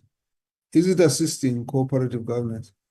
In other words, why do we lift that up if it's not addressing the core of what the objective of the DDM is? If you go into OR Tambo, involvement of traditional leadership, to what extent is this part of the core of the objectives, and therefore, does this mean that OR Tambo is ahead on a particular aspect of the principle of the DDM that we're supposed to be dealing with. And so the fact that we got 1, 2, 3, 4 different issues arising there, does this mean that we're measuring the same issues across all the municipalities? In which case, then we'll say next time we want to know what is the involvement of traditional leaders, DSDB, what is the level of private sector participation, and all of that. So are these things synchronized in the way you lift them up as highlights? Are they synchronized in the sense that these are the principles of what we are monitoring and is part of what needed to be done as an implementation of the DDM? So I think we need to clarify it at that kind of level. And then, of course, I think the DBSA issue,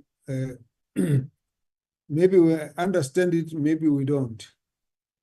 Because let's take the role of the DDM in assessing the implementation of the DDM. Now, the DDM is the way government works. So why is it not possible to do that assessment as government ourselves? Why do we need to get someone from outside to come and assess? What is it that is different from, let's take the issue of the Auditor General's report. If we say everybody must implement the report, the outcomes of the Auditor General's, the correction of the Auditor General's report, would we want to bring in the University of Witwatersrand to come and assess whether government is actually doing what the AG is saying needs to be done? Or we simply get COCTA to go in there and say, you guys are not doing it, or you guys are doing it. So that's part of what's raising the discussion about what exactly are we saying we are doing. And so that's really where, so part of why this interpretation goes very wide, I think it's the part for me that I think it's got more to do with the bureaucratization of the process in a manner that we all getting lost in the interpretation of what the original objectives were, what the principles were, what the target, and in a lot of bureaucratic structures and bureaucratic processes, the more it's difficult to see whether we're actually focusing on the same thing or doing different things.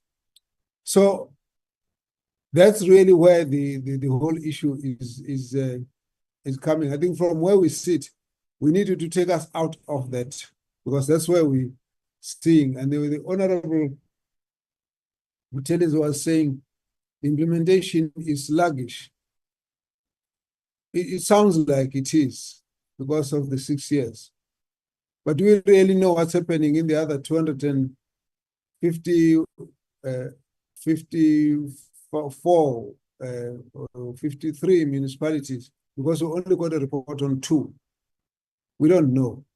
So I think the approach should help us to be able to understand progress, because the way it is structured, it's making the discussion go too wide and not to be able to focus on what we believe is able to indicate whether there's much progress or not. And as a result, therefore, it creates an impression that there is not much progress, and that's all we can see from what is being tabled. So, Honorable Deputy Minister, with the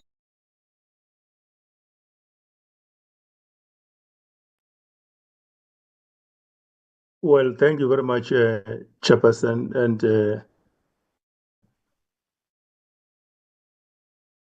greetings to members of the committee. But before I can make my comments to the questions and as well as the comments made by honorable members, I would ask the DG and his team to make some reflections, and I will come after. DG. Thank you very much, Honorable Chair, and thanks very much to the Honorable Deputy Minister, and thanks to honorable members of the committee for the questions. I'm going to ask Mr. Losh, Ashley Losh, to start.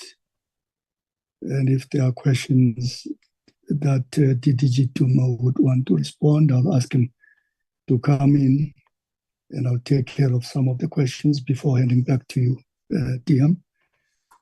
Ashley, can you respond to some of the questions and then hand over to DDG Duma? Thank you, DG. Thanks, Honorable Chairperson and Honorable members, for your comments and the questions raised. I think it's important to contextualize the study itself. And if I would have flighted that implementation approach that was approved by Cabinet in 2019-2020 with the phases. Phase 2 that deals with the piloting of the DDM had specific milestones. And back then, Cabinet and the Presidency agreed that firstly, the DDM need to be and had to be institutionalized and implemented following a phased approach. So there was general consensus back then that if we talk about change management, we talk about mindset change and processes and policy changes and shifts, etc., which back then was made clear that it's not going to happen overnight, but that we, given the magnitude of IGR and the magnitude of the planning systems in the Republic, we had to be mindful and cognizant in following a much more phased approach over a number of years. But if we look specifically and closely at phase 2 that dealt with the piloting of the DDM, and by the way, the time frame set aside there was from 2019 to 2021, August 2019 to March 2021, that we had to conclude the testing and the piloting of this model in the 3 pilot sites. And it was primarily focusing on utilizing our existing IGR structures and reshaping, reformulating them to incorporate the spirit and the objectives of the DDM, meaning that the intention was always that existing IGR structures be transformed and used as basis and platforms for the institutionalization of, let's say, the new concept of called the DDM. And that was expressed in the evaluation to not be as successful based on the fact that we only had 3 years, but this was also embedded in the fact that, and it's also actually expressed in the National Development Plan, for example, that the IGR system in its design and its very nature is very complex.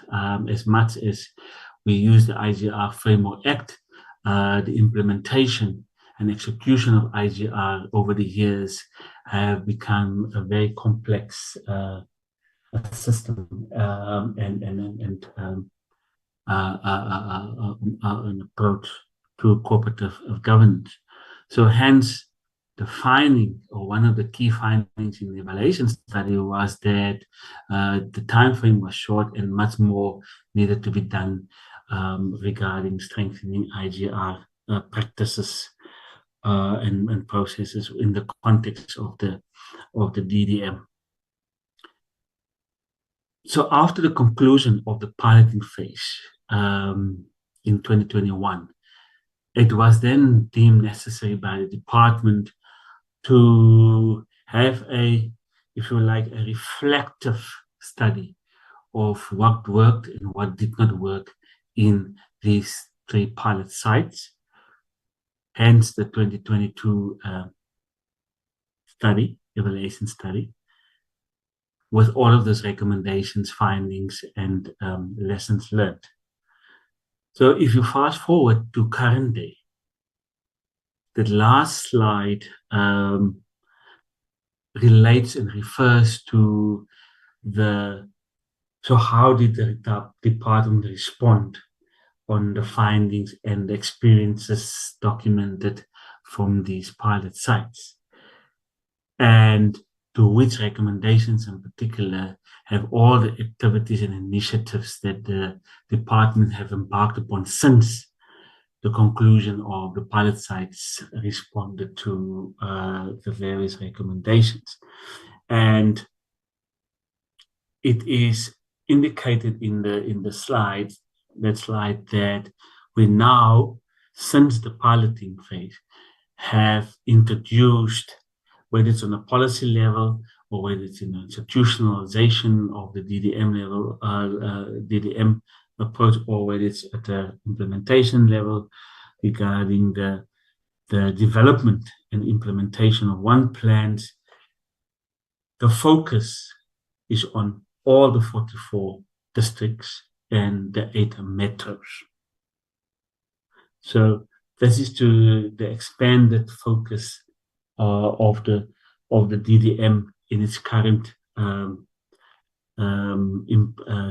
implementation status.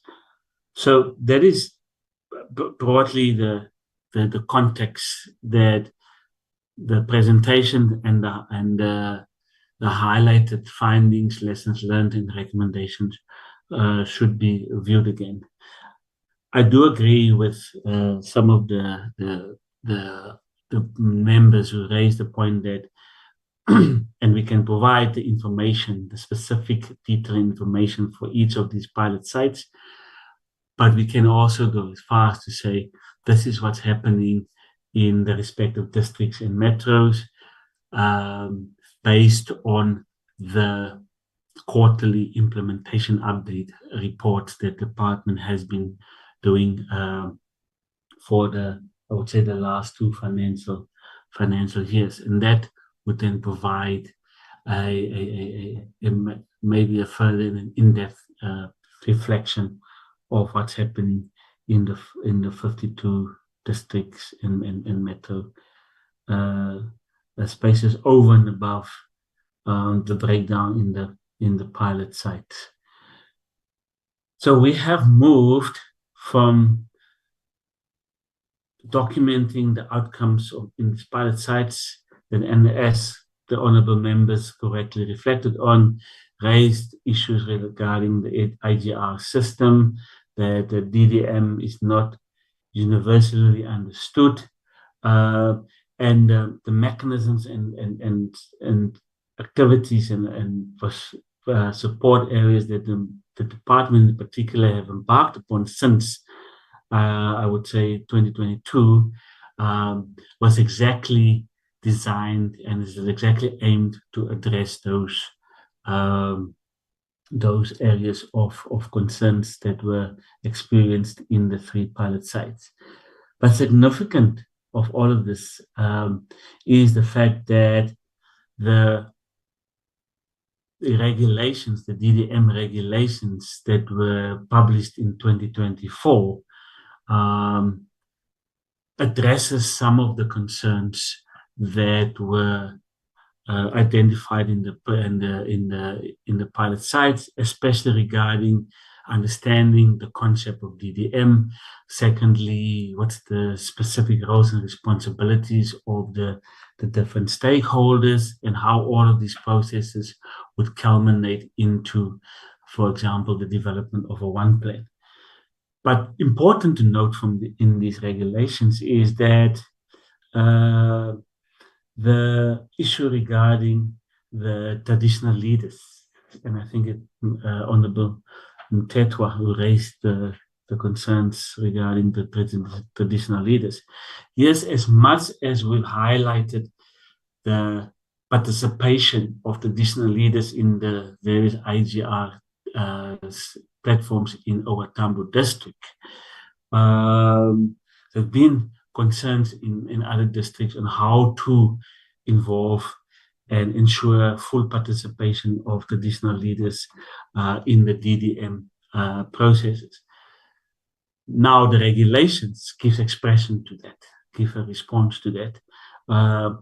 In fact, it now makes clear that traditional leaders and their involvement in the various DDM processes are a key component and a key area for the successful institutionalization of the DDM. So those are some of the regulatory policy initiatives and activities that the department embarked upon and prioritized, so to ensure that going forward we have a common understanding and a universal understanding of the concept itself, the approach that need to be undertaken, and lastly, the clarifying the respective roles and responsibilities of the various stakeholders, including that of non-state actors and stakeholders in the DDM. So yeah, I can leave it. I can also come back. So the DBSA, and maybe the chairperson, not honorable chairperson, committee members. Lastly, on the DDM, the DBSA matter. So the DBSA was appointed back in 2019 to 2020, March 2020, to act as an implementing agent on behalf of the department to support the testing and piloting of the DDM in the 3 pilot sites. So there was a contractual agreement between the department and the DBSA to undertake those support processes and initiatives.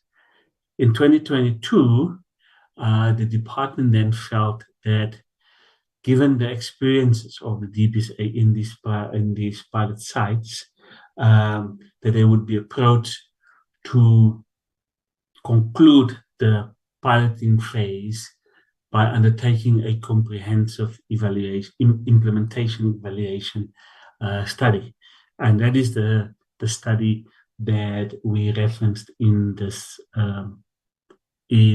presentation. So there were 2 areas of cooperation with the DBSA, the one as an implementing agent and the one undertaking the 2022 evaluation study. I can then hand over to DDG Duma and DG to add on to other points that were raised by the honorable members. Thank you, Chairperson. Thank you very much. Can I, before you come in the next DG, can you just explain again this issue of the pilot? I still not quite sure I can understand. What is pilot about these 4 municipalities? What's happening in the others that is different? Is this a timing issue? Is this is there something that's being implemented here in these 4 that is not actually happening in others? What is this? In other words, how should we understand the results of these pilots? Okay. That's fine, whoever.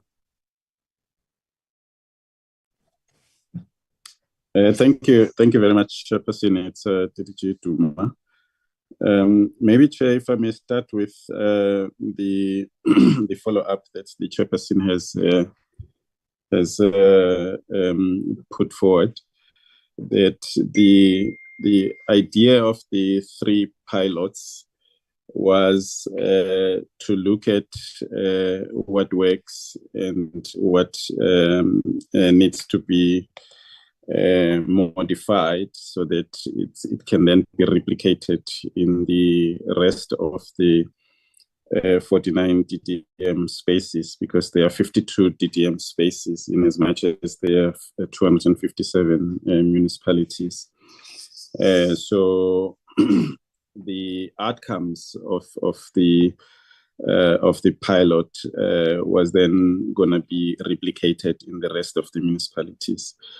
If I may make an example, the underlying feature, one of the underlying features of the DDM is the DDM1 plan, which is supposed to pull together all of government and all of society towards a common approach to development in each of the 52 DDM spaces. So the pilot was then supposed to give us an idea of how that would work, the DDM1 plan, which speaks to government planning together, government budgeting together, and implementing and monitoring together in each of these DDM spaces. So the results coming out of that would then have to be replicated in the 52 DDM spaces, in the rest of the DDM spaces. And we have, for that matter, moved beyond the 3 pilots into the rest of the 52 DDM spaces. We do have 50 DDM1 plans, as a matter of fact, that we are monitoring and we are tracking. The 2 that are remaining would be Cape Town and Tshwane, but we have been engaging these 2 DDM spaces and we have made progress. We do acknowledge, Chairperson, that we could have broken down the report into each of the 52 DDM spaces, and we undertake to do that if the committee gives us an opportunity to come back, so that we can indicate what is going on in each of the 52 DDM spaces. And we will... Can I interrupt you a little bit there?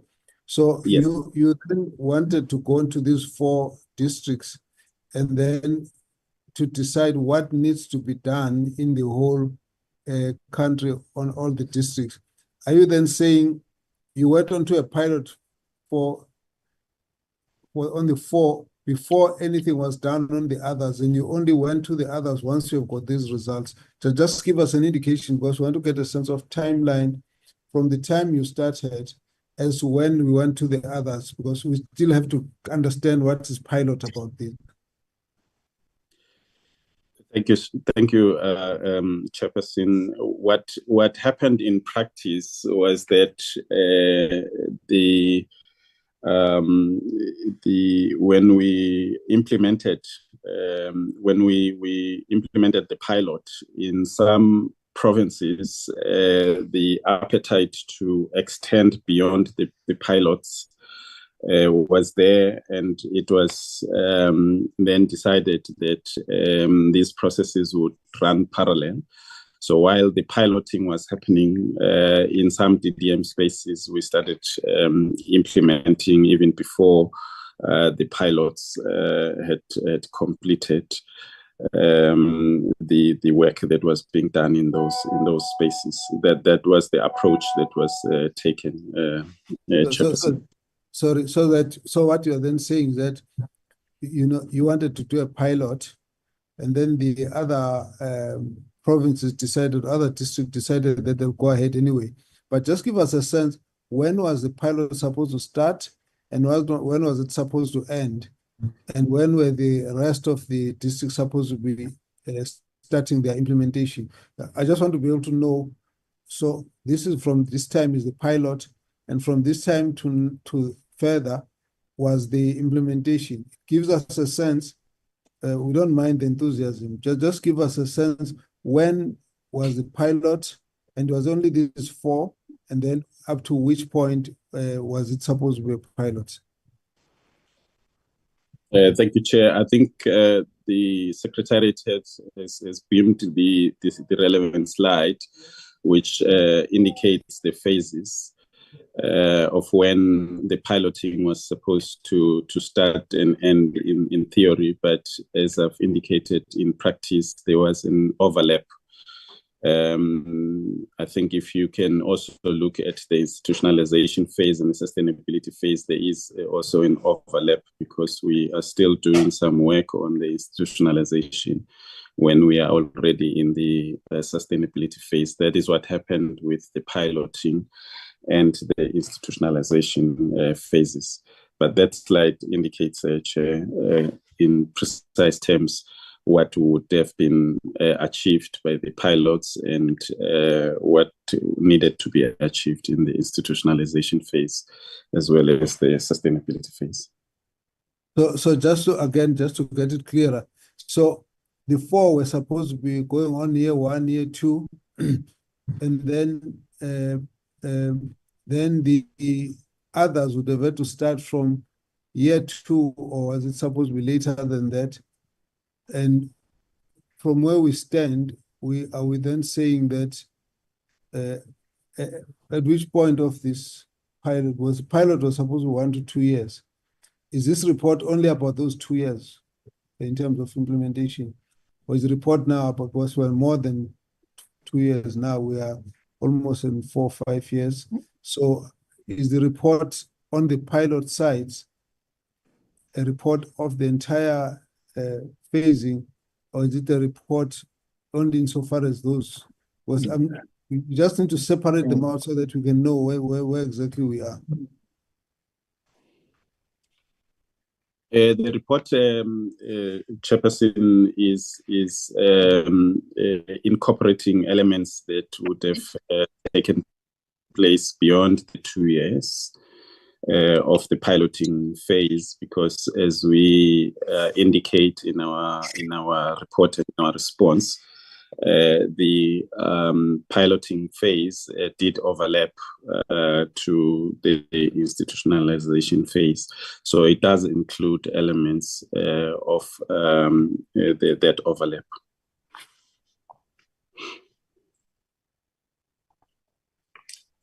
Okay. Thank you. Let me let you proceed, unless members want to further clarify anything there, but let's let you to move on. What's been the issue for us? Don't take away the slide.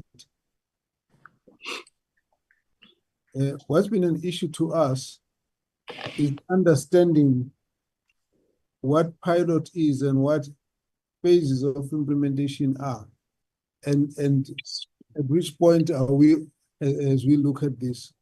So when you say the piloting was supposed to be 2 years, first 2 years, and we're getting the report now, so the issue of when the others got onboarded and what is the status of the pilot is really what we've been struggling with. But that's fine. Just leave it there for a while as you continue to explain. Please proceed. And if members want to clarify that aspect, let's deal with it so we can close it. Thank you, Chair. I think I would then, I've already indicated, Chairperson, that we will gladly provide a detailed report which speaks to all the 52 DDM spaces. There was a comment from one of the members on the duplication. I may not be using the exact term the member used, but we want to indicate, Chairperson, that the DDM is not meant to replace the IDP or the PGDS in the case of provinces, or the National Development Plan. But the DDM is an approach that seeks to pull all those plans together so that they are effective in how government implements and approaches development. Hence, at the center of the DDM philosophy is the one plan, which pulls together the elements of IDPs, PGDS, and NDP, so that the whole of government is planning together, implementing together, and budgeting together, and monitoring together. So it does not replace them. And I think there was also a comment on the DDM in relative to economic development. I think it was Member Mtetwa, and I want to indicate, Chairperson, that at the center of the DDM approach and at the center of the one plan approach is what we refer to as catalytic projects. And we are monitoring these catalytic projects and the impact they have in the economy of these 52 spaces. And perhaps when we bring the detailed report, we will include that particular element so that we can reflect on the impact of these catalytic projects. But it's important to mention, Chairperson, that indeed in the 7th administration, the President, the Honourable President, has appointed DDM champions for the 52 DDM spaces. And these are ministers and deputy ministers who are supposed to do oversight, as was stated by the DG earlier on whether the DDM is being implemented in all these DDM spaces. The last point I will make, Chairperson, is that we have realized in the implementation of the DDM that the what would have helped would have been the change in legislation right from the beginning, which did not happen. At the moment, we are processing the amendments to the IGR Act, Framework Act, that has been presented to Cabinet and will be coming to the National Assembly soon, so that it completes the institutionalization of the DDM and therefore compels the various arms of government and the various spheres of government to work together towards achieving the objectives of the DDM. Thank you, Chair. Thank you. Please proceed. Thank you very much, Chair, and thank you to DDG Duma. Chair, the questions that are being raised are spot on, and these are questions that will assist us to enhance the quality of the one plans and also the quality of the engagements in the IGR structures. We're not duplicating the existing structures, and a lot of provinces have made it very clear to us that they would prefer to enhance the existing structures. For instance, your premier coordinating forums will continue to play a role, and it is in these premier coordinating forums where DDM one plans should be presented and be debated. So it's not our intention to create duplications. Yes, we have to examine the implementation of DDM one plans since the launch in 2019. What are the success stories? What are the failures? We have to be honest about it.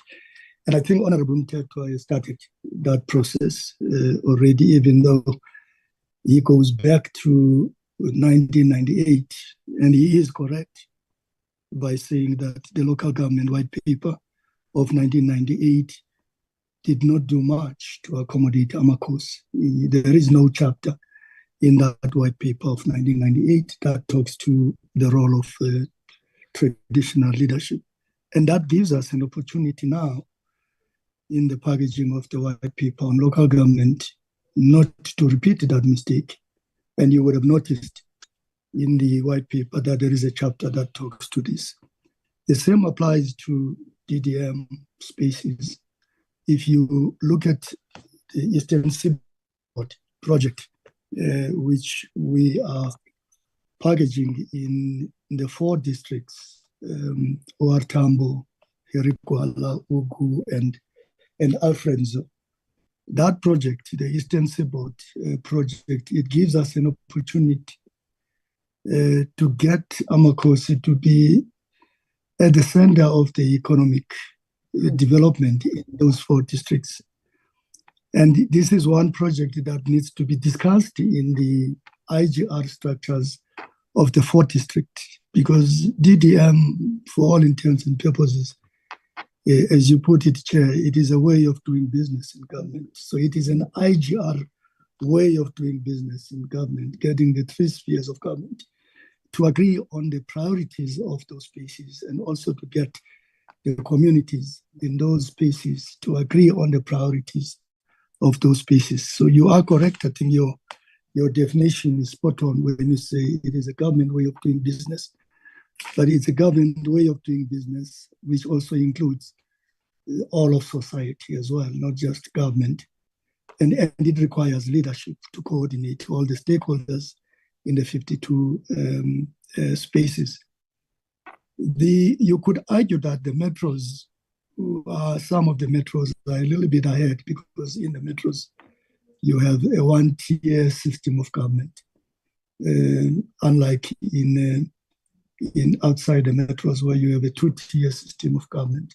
So there's a lot of coordination work that is required outside the metros. In the metros, they have sub-councils, and they engage with communities through IDP processes. Yeah, bengisecingweni semhlanganweni obuthile.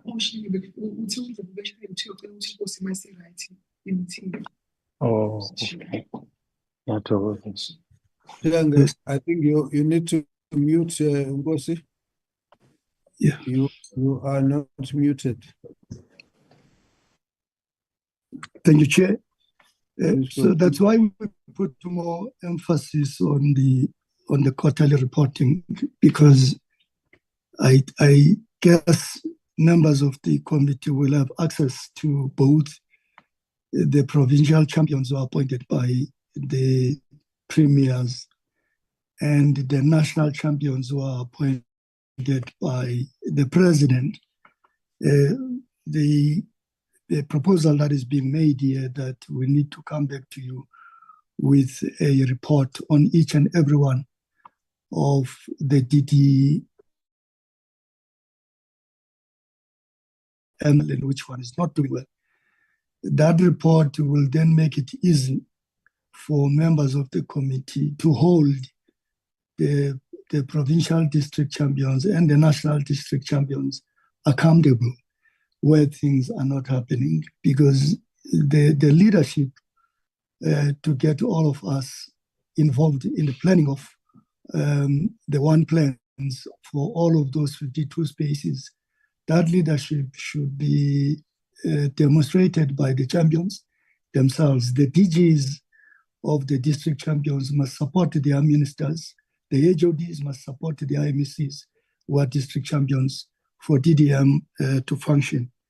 I would not say that DDM has failed. It hasn't failed at all. In fact, you will see in the reports that there are district spaces that are doing very well, and there are district spaces that are not doing very well.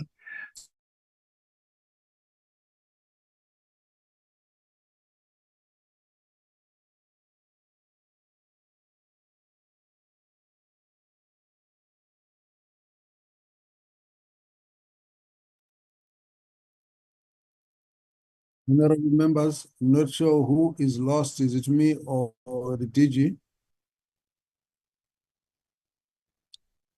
The DG. Yeah, Mr. DG is lost, Minister. Okay. Yeah, somebody can take over. Whoever can come in. It's a DG. Well, thank you very much, Honorable Chairperson and members of the committee. Firstly, I would like to DG, join my colleagues. DG, you are cracking, so we have. Chair, is the DG audible? Am I audible? Yes. Sorry now. about that technical activity in one of our. DM, let's wait for him for a while. Let's see. Am I audible, Chair? Yeah, you are audible now. Please proceed. Okay. Thank you very much, Chair. I'll wrap up and hand over to the DM. There was also a question about Waterback, private sector participation. What does it do? Does it help us to achieve the objectives? I think it does, Chair. In fact, you would notice that where private sector is involved, we get these good quality plans. In the case of Waterback, you have Exaro there, you have NBI there involved, and they even put their own money to package these things. The weakest link is national government participation, national government departments participation. And they've raised it in the report as well, that the national government departments do not participate. In fact, this is the weakest link across the board in all the DDMs, not only these 3 pilots that we have looked at. And that's something that we will bring to the attention of Cabinet. The process is going through the cluster committees of DGs, but where we're going with the assessment and the reporting is to Cabinet, so that the DDM champions can also account to the President, because they were appointed by the President. And the last point that I want to look at, Chair, is that there is no way that we can overlook Amakosi, especially in districts like your OR Tambo and your Alfred Nzo, your Herikuala, and others, because Amakosi are a major stakeholder. And I think the comments that Honorable Mtatwa raised about the Ismangaliso, Kwatembe, wetlands, these are tourist destinations. And if we're talking about the economy of that space, the biggest beneficiaries should be the traditional communities themselves, Amakosi themselves. If that is not happening, it needs to be corrected through DDM. And DDM provides an opportunity for us to correct the wrongs of the past, because you bring all the stakeholders in the DDM and you discuss all of these issues around the alienation of Amakosi in the economy of those spaces. So rather than to raise it maybe as a complaint, maybe we should put it forward as a recommendation, as something that needs to be resolved in the DDM IGR forums. Chairperson, I'm going to stop there and hand over to my Deputy Minister. Thank you very much. Now, before you stop, DG, you've just made a very, if I must say, shocking statement about you get better response and better performance from private sector than from government. And your biggest problem is government not responding properly. Now that says 2 things. It first says that in that municipality, insofar as DDM is concerned, government has outsourced it to private sector by default. Now, on the other hand, you're also saying that your department, the presidency, and the various ministers are not able to discipline your members to go and do and implement what you have defined as the project, as the model of how governance should work. Now, if they are not there, what are they busy with? Where? Because this is a way of improving service delivery Whatever they are, they should be improving service delivery, but you are saying they're not there. So how do you deal with that? Because now that's your direct line function responsibility. By now, we should have heard that the full statement should be in Waterberg, these particular DGs and ministers did not perform.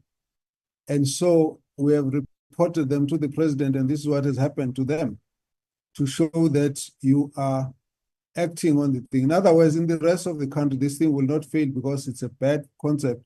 It will fail because you are not able to get members to do what they have to do. They have to be, there need to now be propped by private sector who can package the government plans so that government can perform better. That's what this statement you've just made is saying. Well, Chair, it's not necessarily a bad thing when members of the society are taking initiatives to sort out what is not happening at that space. But I must say that the district municipality is benefiting out of that. The district municipality and local municipalities are participating in those structures. The biggest culprit is national government departments. We've said it to the DGs. You would have noticed there is a report, the quarterly report template that is attached here, where we will be holding DGs of the champions accountable in areas where national government departments are not participating. In our meeting with the city of Cape Town a fortnight ago, because Cape Town declared a dispute on some of these issues, one of the comments that they made was that it is national government departments who do not attend some of the structures. And we've said it to the DGs in the cluster meetings that we are going to hold you accountable, departments accountable, those departments that are not attending the IGR structures. Take eThekwini as an example. The eThekwini DDM IGR structure took place on, if my memory serves me well, on Thursday last week. And that eThekwini DDM IGR structure is co-chaired by the mayor of eThekwini and the premier of KZN. At a national level, there are two champions, and it is Minister Ndabin and Minister McPherson, who are champions, and they are DGs. DG Mtagan and DG Mansi must attend the DDM champion of eThekwini. Cocta attends these DDM champions. We attend most of them. We've taken a decision amongst ourselves as senior managers to deploy individual SMS members to all the 52 districts. So it's all of society and all of government. What you're saying is that you gave us a sanitized report. You didn't go into these issues, which is what the members are saying from where they see the thing is failing. You say, no, it's not failing, but you're now telling us why it is failing. Because the members of government, the ministers and the DGs are not participating in the DDM processes. And that's why there's a problem. Now, you are saying it's not a bad thing if the private sector is doing what they're doing. That's not our argument. Our point is the private sector are stakeholders who are supposed to participate. The drivers of these things are the ones who are neglecting their job, and that's the point. Honorable Ngosi Utelezi, before I proceed, you have your hand up.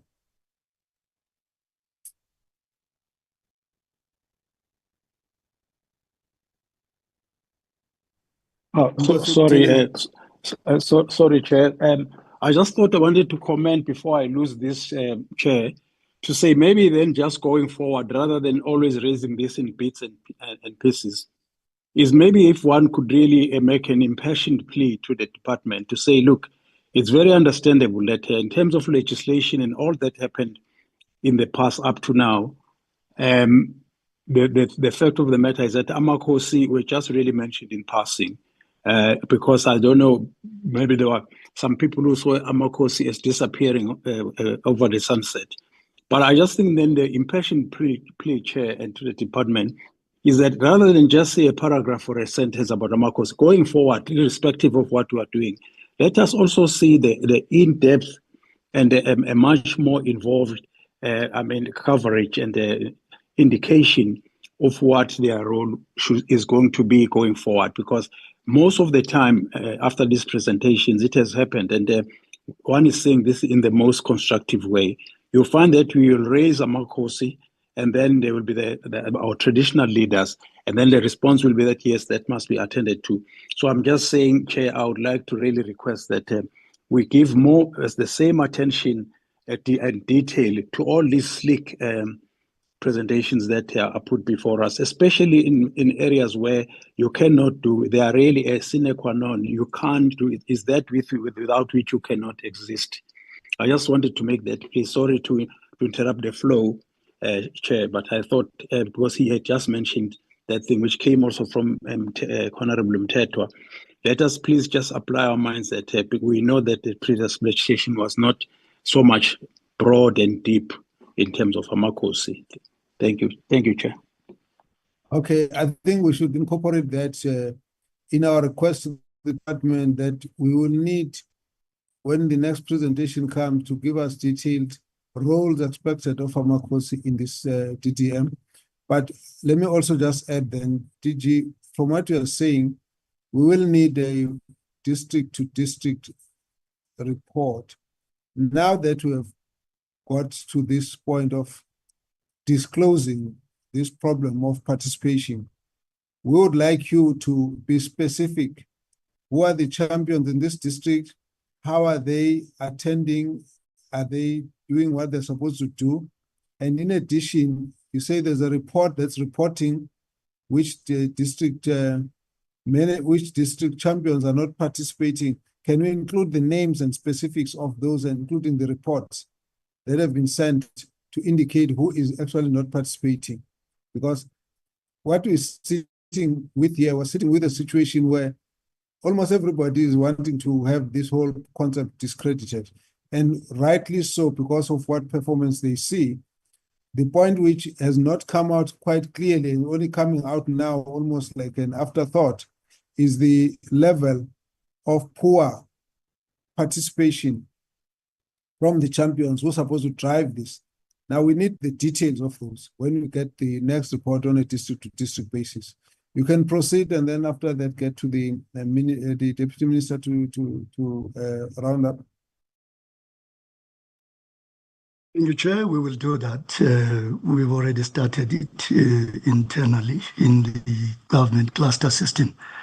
Here, we were just responding to the pilot as per the request that we should focus on the 3 pilots. We will share with you the entire report of the district champion, who is a district champion, and how is that particular district performing as compared to other districts. As you can see, even with the 3, that they are not the same. There's full participation in eThekwini. There's little participation in Waterberg. So we'll do the same in all the other 52 spaces. Chairperson, I'm going to stop there, and maybe we can conclude on the basis of what will be presented to you and make a generalization of what is happening. I don't think we can make those conclusions on the basis of the 3 pilots that we've presented to you today. I'll hand back to the Deputy Minister. Thank you very much. Please proceed, DM.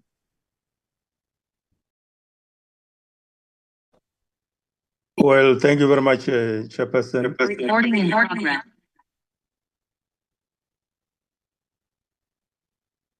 Honorable members, please mute. Proceed. Thank you very much, Honorable Chairperson, and a very good morning once more to members of the Portfolio Committee.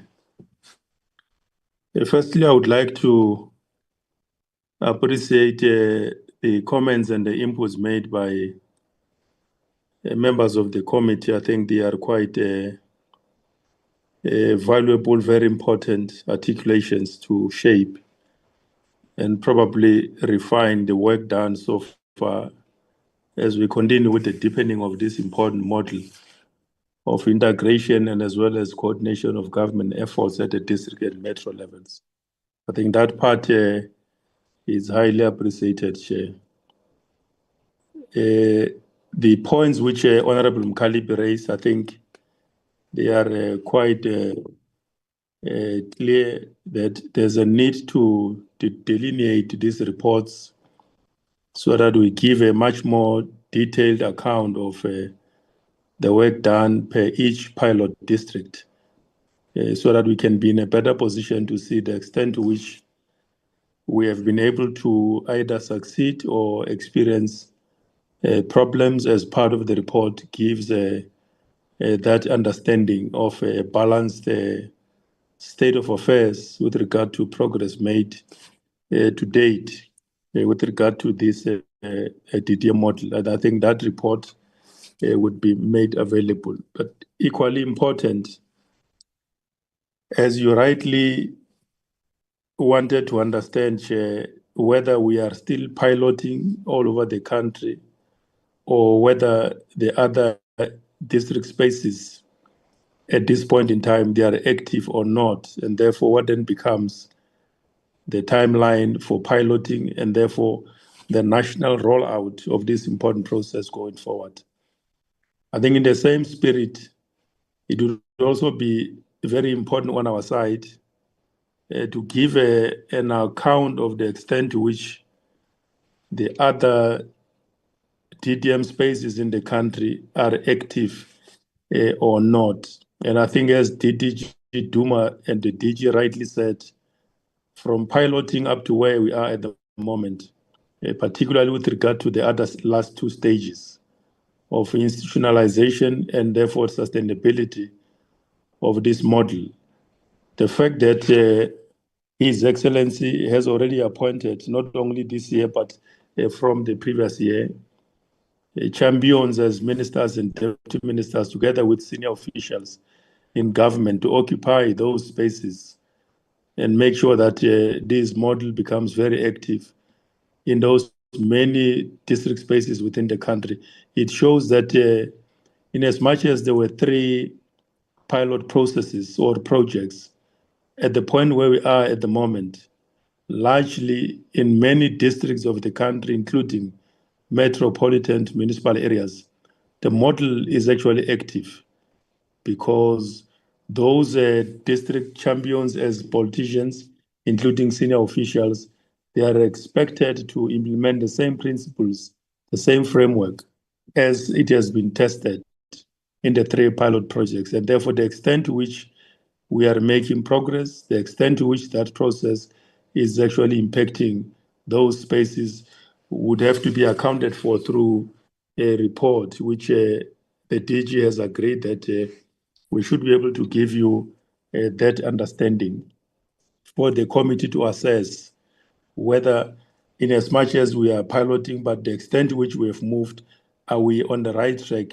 or are we experiencing those problems and difficulties that may suggest that the model itself, of course, is troubled in many ways than not, and therefore presuppose, as other members have said, that it's a failure or not. So I think that level of accountability will be made available, Chair, through a report, just to account broadly on the other, district spaces. I don't think the suggestion that also, or the assertion which was made earlier on, I think it was made by Honorable Mabena, when he said that this model seemed to be a dismal failure, firstly. Secondly, that it looks like this model has been rejected by other, spheres of government throughout the country. I think just to allay the fears or to clarify that statement is that understanding the principles of research and development, that you need to identify problems, you need to generate ideas and therefore develop solutions. In the course of that, you implement, and therefore, as you continue, you improve and adjust. I think that's exactly the situation that we are under with respect to this particular process. We continue to shape and therefore improve the system as we move forward. And therefore, to probably characterize it as a dismal failure, it will be very much unfair to the system itself and how we are intending to want to perfect it as we move into the future. Throughout the whole country, provinces and districts have accepted the model, except, of course, in the Western Cape and Cape Town in particular, and Tshwane to a large extent. And the DG has said we are in consultations with the leadership of the province together with the metro. In fact, we met 2 weeks ago in trying to find each other so that there could be a clear understanding of a framework on how do we want to intend to undertake this particular important process of bringing government in its totality under one spot so that resources can be well aligned, decisions can be made in the interest of our country and those district champion spaces. So it is not necessarily that the model is being rejected. There could have been areas of need for clarity and therefore necessitated disputes to be declared so that we can have enough time to talk amongst ourselves and clarify each other. And I would want to say that the discussions we have had are quite at an advanced stage, and most probably we should be able to find each other going forward. So importantly, this system, as and when we move, we would be in a better position to perfect it. Of course, success is the function of leadership. National ministers, together with their departments, including provinces, would have to be very closer to where they are deployed to make it possible to coordinate and provide the much needed leadership so that this particular process can therefore then becomes a success and a reality. So it's not necessarily a failure, and at the same time, it's not rejected. We are improving, acknowledging the challenges related to some earlier aspects of its modeling, and therefore a need to adjust and therefore correct as we move into the future. So that part, I suppose, Chair, is very important to note. Equally, what Honorable Mteto has said, I think he is spot on. Suffice to say that the current white paper review process, without necessarily belaboring the point with regard to the 1998 white paper process, that document, equally important, it played its fundamental role of providing systems, institutions, and the extent to which it had its own limitations.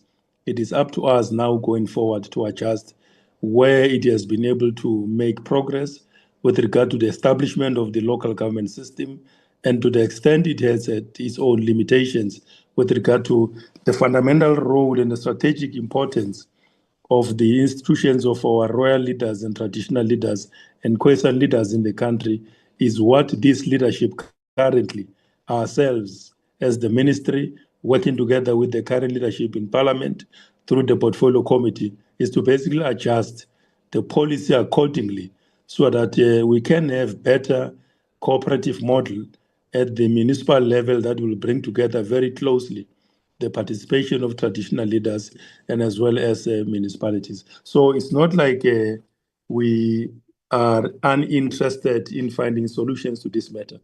So as we speak now, we are confronted by a policy review process, all of us, as leadership of the sector, as leadership in Parliament, and therefore we need to seize this moment and work hard towards ensuring that we redefine those roles and responsibilities that are located within the two institutions, so that when we rise sometimes next year, we are able to produce a policy document that would have refined and redefined the closeness and the relationships and how the two institutions will have to play a complementary, if not mutual, responsibility on matters of local communities throughout the entire country. So it's a very important political point which Honorable Mteto raised to the extent that we need to be able to take advantage of this particular process going forward. And for me, understandably, framework that will have to provide an everlasting solution, whilst at the same time we would be trying to seek ways and means of locating many other institutions, including institutions of royal leaders within the country, within matters of planning, of implementation, and as well as monitoring for better upliftment of the conditions of our people. Fundamentally, this policy paper will have to clarify many roles because it is not only going to be addressing matters of local government alone, precisely because within the same framework document as it is suggested, there are many other reforms which various departments are suggesting, which unavoidably are going to have impact on this type of a system we would want to define for our municipalities. And obviously, Honorable Mteta is quite correct that on matters of macro economic development strategy of the country, within the LED context, within the municipalities, we cannot be ignorant to all those issues that he has referred to. The need for job creation.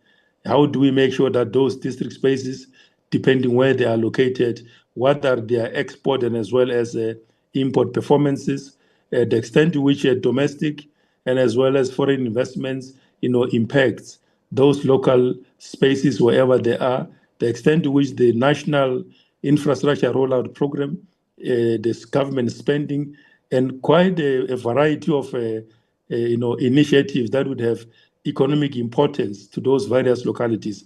They would have to be articulated very closely, and therefore our interest as COGTA and of course as members of Parliament would have to locate it within that particular process so that areas of traditional leaders, as those key economic activities take place within the context of the district development model, would have been able to redefine and redetermine parameters within which those relations will have to be integrated going forward into the future. So for me, the main preoccupation, in as much as we are refining and trying to conscientize the political leadership through accountability and therefore obligations on their side to make sure that the DDM does not become a failure, it becomes a success. We ourselves as well have got to locate within that process the fundamental and active role of institutions of traditional leadership, because if we do not necessarily find well-defined responses policy-wise, which will become a legislative mandate on behalf of government, therefore obligating all of us to locate all important organs of government, including at the center of these matters of planning and as well as implementation, it being traditional leaders. It will become a limitation on our side if we don't work very fast and quicker to clarify that policy framework and therefore legislative obligations on our side. So it will be very key that preliminarily, I suppose we would have to come up with some guidelines on how best in the meantime we can be able to locate the participation of traditional leaders within the district development model.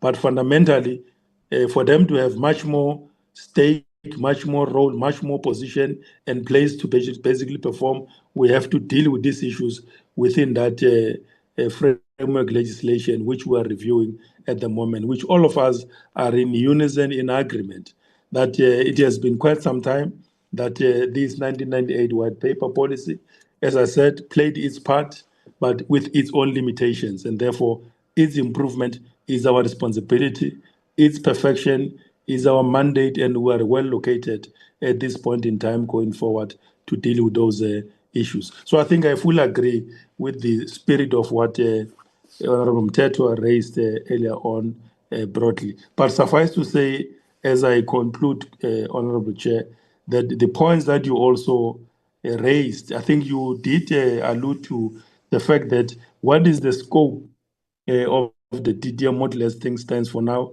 and I think we try to respond to that matter that in as much as there are 3 pilots, the scope I think is quite wide as we speak at the moment, except those areas which declare disputes, which we are basically trying to mediate a discussion between us together with them, so that there could be elements of an understanding on how best we could locate at the center of all these plans, your integrated development plans of municipalities, because those are primary legislative frameworks required for budgets to be passed and therefore plans to be taken, but at the broader level to ensure maximum cohesion and therefore collaboration of state departments, including private sector. You've got to locate it within a much broader framework, and that's where the DDM comes in, to facilitate and perfect intergovernmental relations. And therefore, this responsibility obviously has had to broaden the scope of management of interaction, and therefore where things are at the moment, it is our countrywide approach of planning and as well as implementation.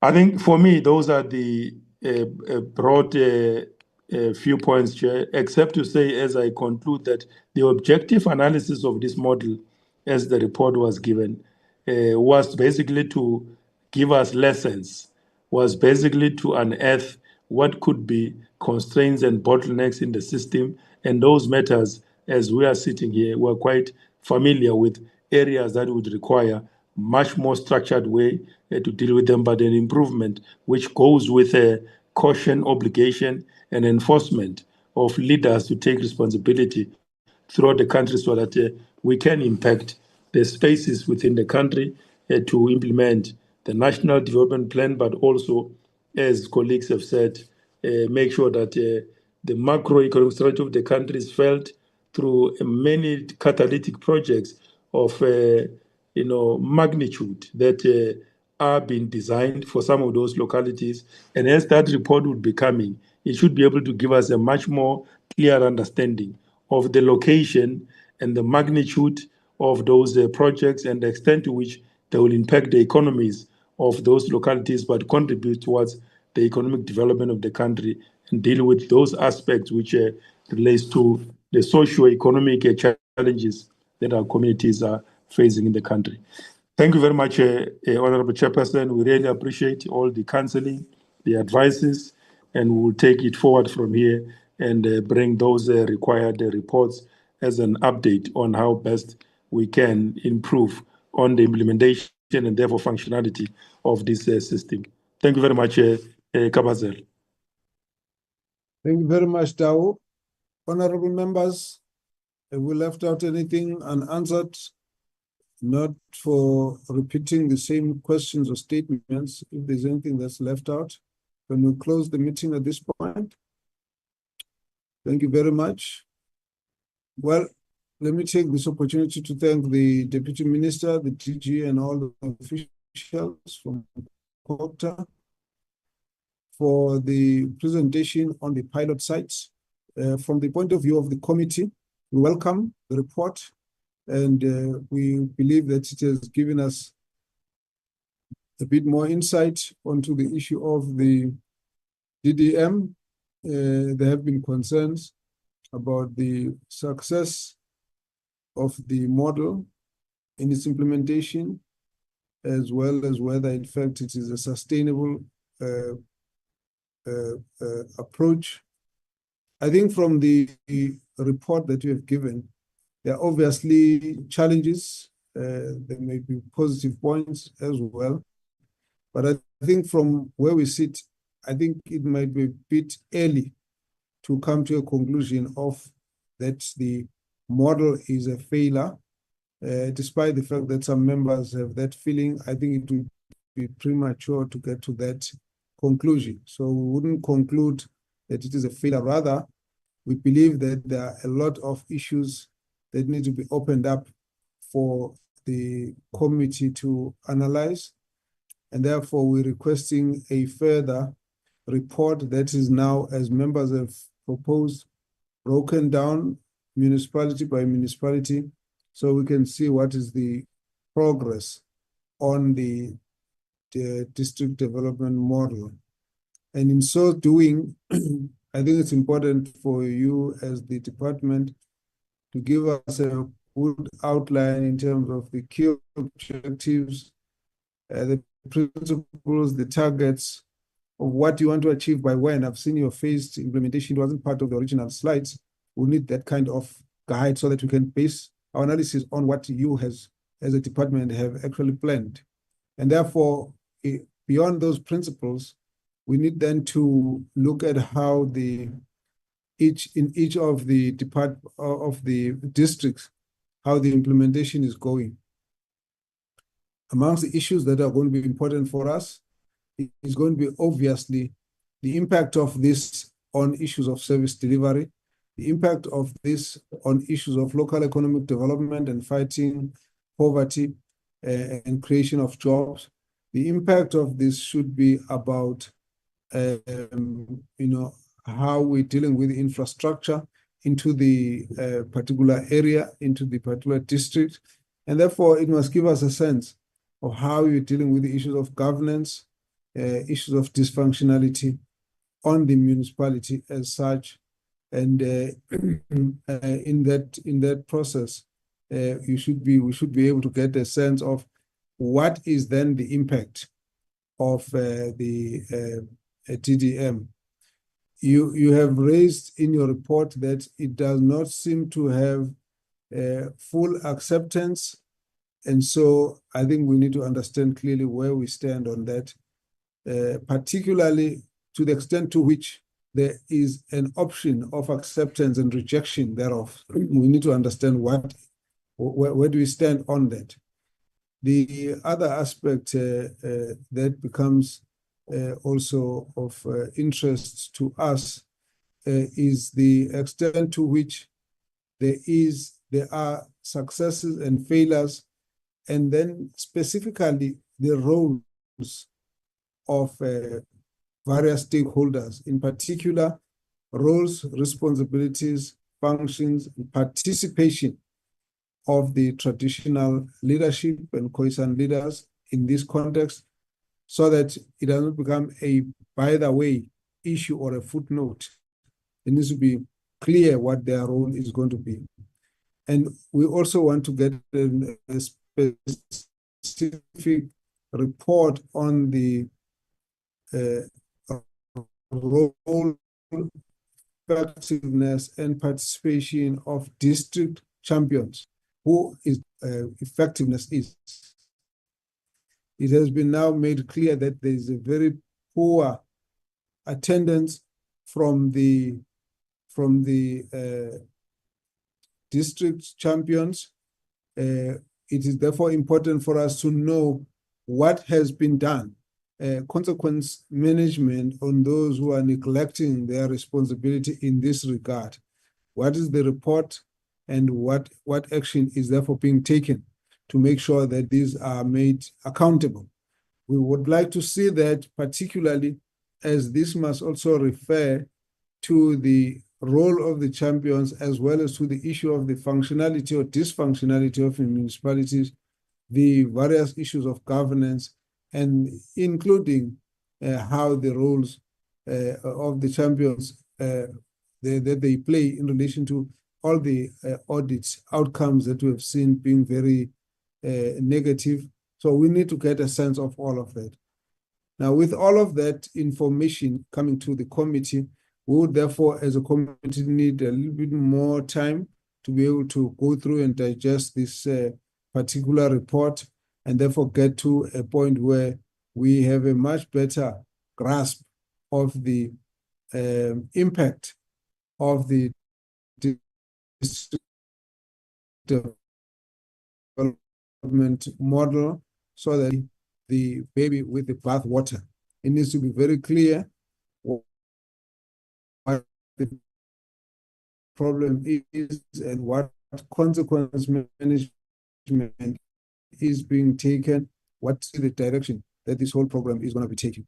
With all of that, I think we should have a much better understanding of the progress in this in the implementation of the district development model, and particularly the concern that's been raised that relates to the various roles of the stakeholders in the different districts.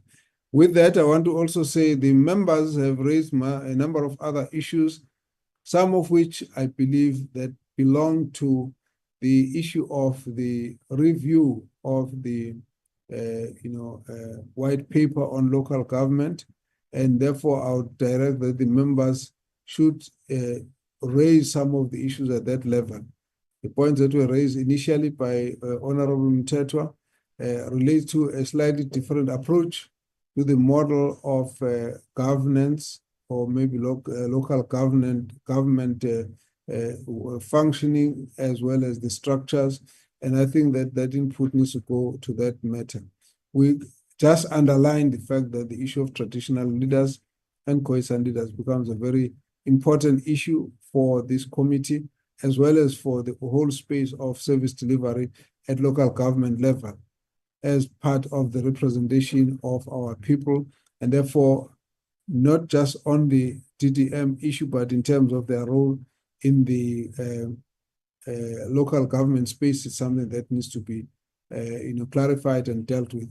So with that, let me then say, honorable members, we want to thank the Deputy Minister, the Director General, and all the members of the department for your participation. And at this point, we would like to excuse you and allow you to step off the platform as we proceed with the members of the committee. Honorable members, can we then have the agenda fleshed out for us to look at our next item on the agenda? But thank you so much. You are now excused from Deputy Minister to DG and the rest of the team. You are excused.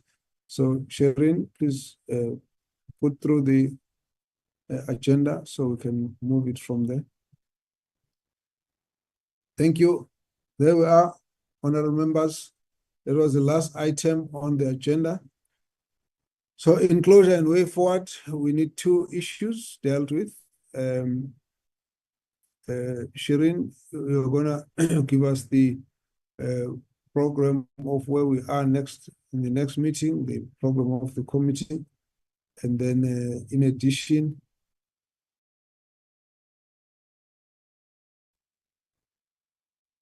we need Kalipi's favorite topic to be touched upon. Shirin, please proceed. Che, hayi bo. Honorable Mkalipi. Hayi Che, ngiyahleka nje. I'm not saying anything. No, we're just noting your point. That's all. We're just noting your point. You have not made it now. We know you're going to make it, so it's already acknowledged. So Okay. don't you worry. Chairperson, according to the program for next week, we have engagement on the state of the Cooperative district municipality. And then for the study tour, the embassy, they're on recess now, so they haven't come back with a date for us yet on when we that they propose for the study tour. Thank you, Chairperson. But according to what the House Chairperson said, the committee must look at its strategic planning and how the study tour will fit into the strategic planning and budget for committees. There's also I'm not sure, Shirin, I'm not sure I'm the only one who thinks We don't hear also. We don't hear Sharon. Yeah, no, I can hardly hear you. You sound like very far from your mic, and your voice keeps cracking. So just redo that aspect again. Chairperson, is it better now? It's better. Please talk about the trip. Yes, Chairperson. At the moment, in Denmark they're on recess now. Actually, in Europe they're on recess, so they haven't proposed a date for us yet. And then, according to what the House Chairperson said in his comments, is that the committee must still do its strategic planning and see how the study tour fits into the 5-year plan of the committee. And the budgets for committees also haven't been finalized. Thank you, Chairperson.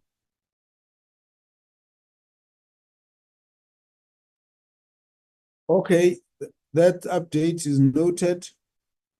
Honorable member, bring back the proposed agenda for next week.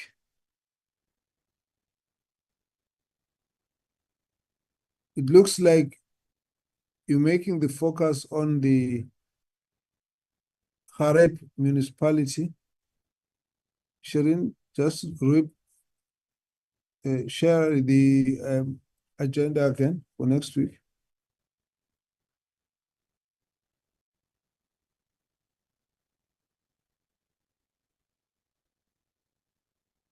Can you see the agenda again for next week?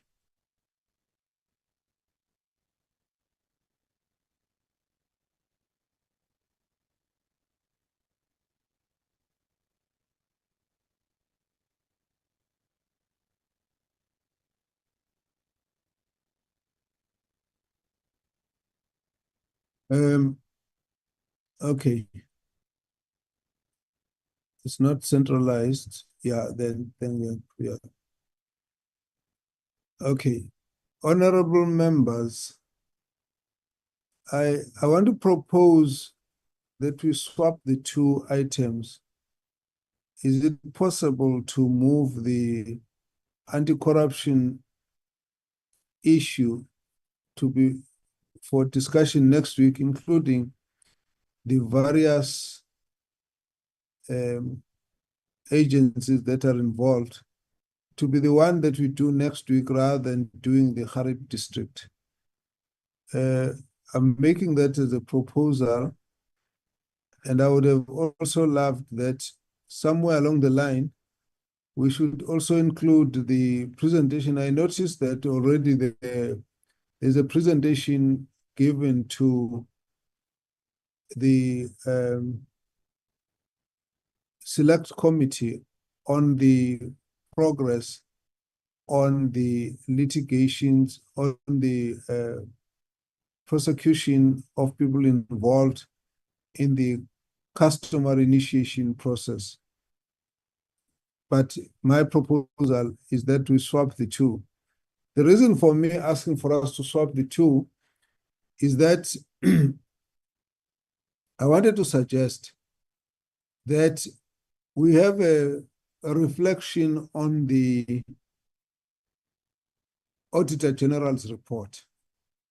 And I believe that we need to take a slightly different approach on the Auditor General's report, in which case we factor that more in the next meeting for purposes of dealing with the issues of Auditor General's report and also pursuing the issues of dysfunctionality and so on.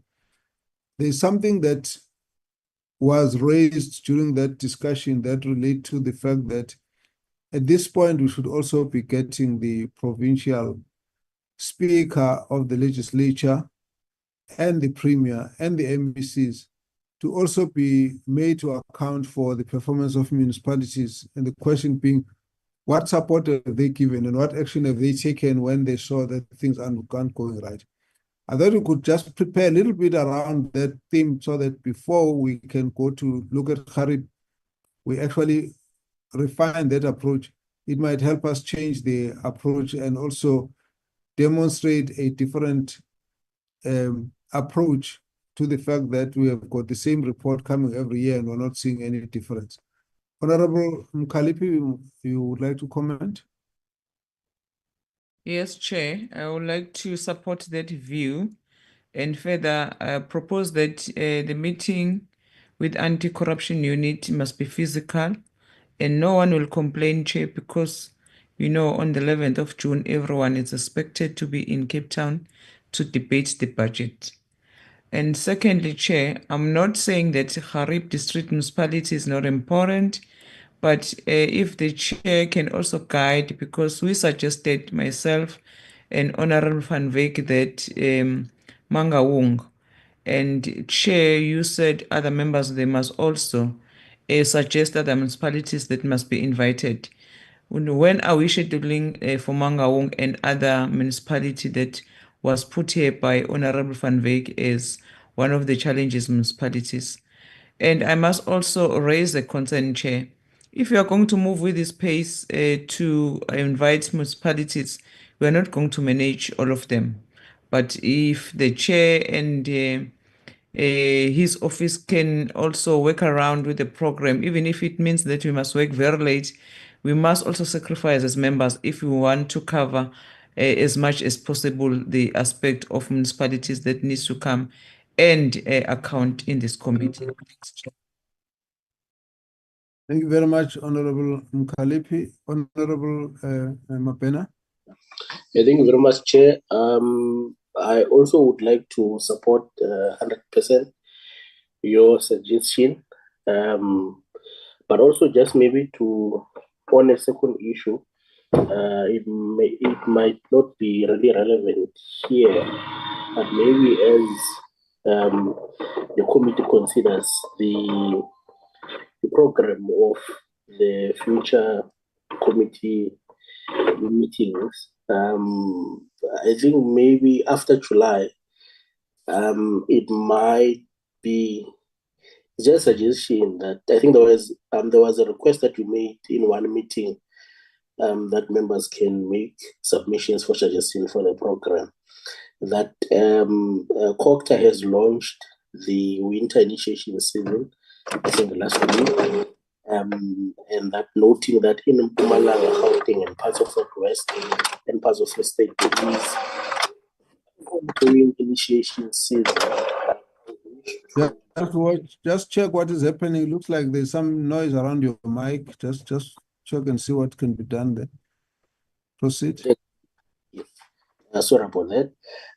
Maybe I would wish to submit that in the committee's program, maybe post July, we maybe the chair can consider inviting New York. I think is the national initiation coordinating committee at national level, and the provincial initiation coordinating committees, perhaps of Mpumalanga, Gauteng, and the ones that are established, I think it's Northwest and others, and also invite the King's Forum, the chairperson, deputy chairperson, just to brief the committee in terms of what have they, what lessons did they derive in this winter initiation season, what were the challenges and what were the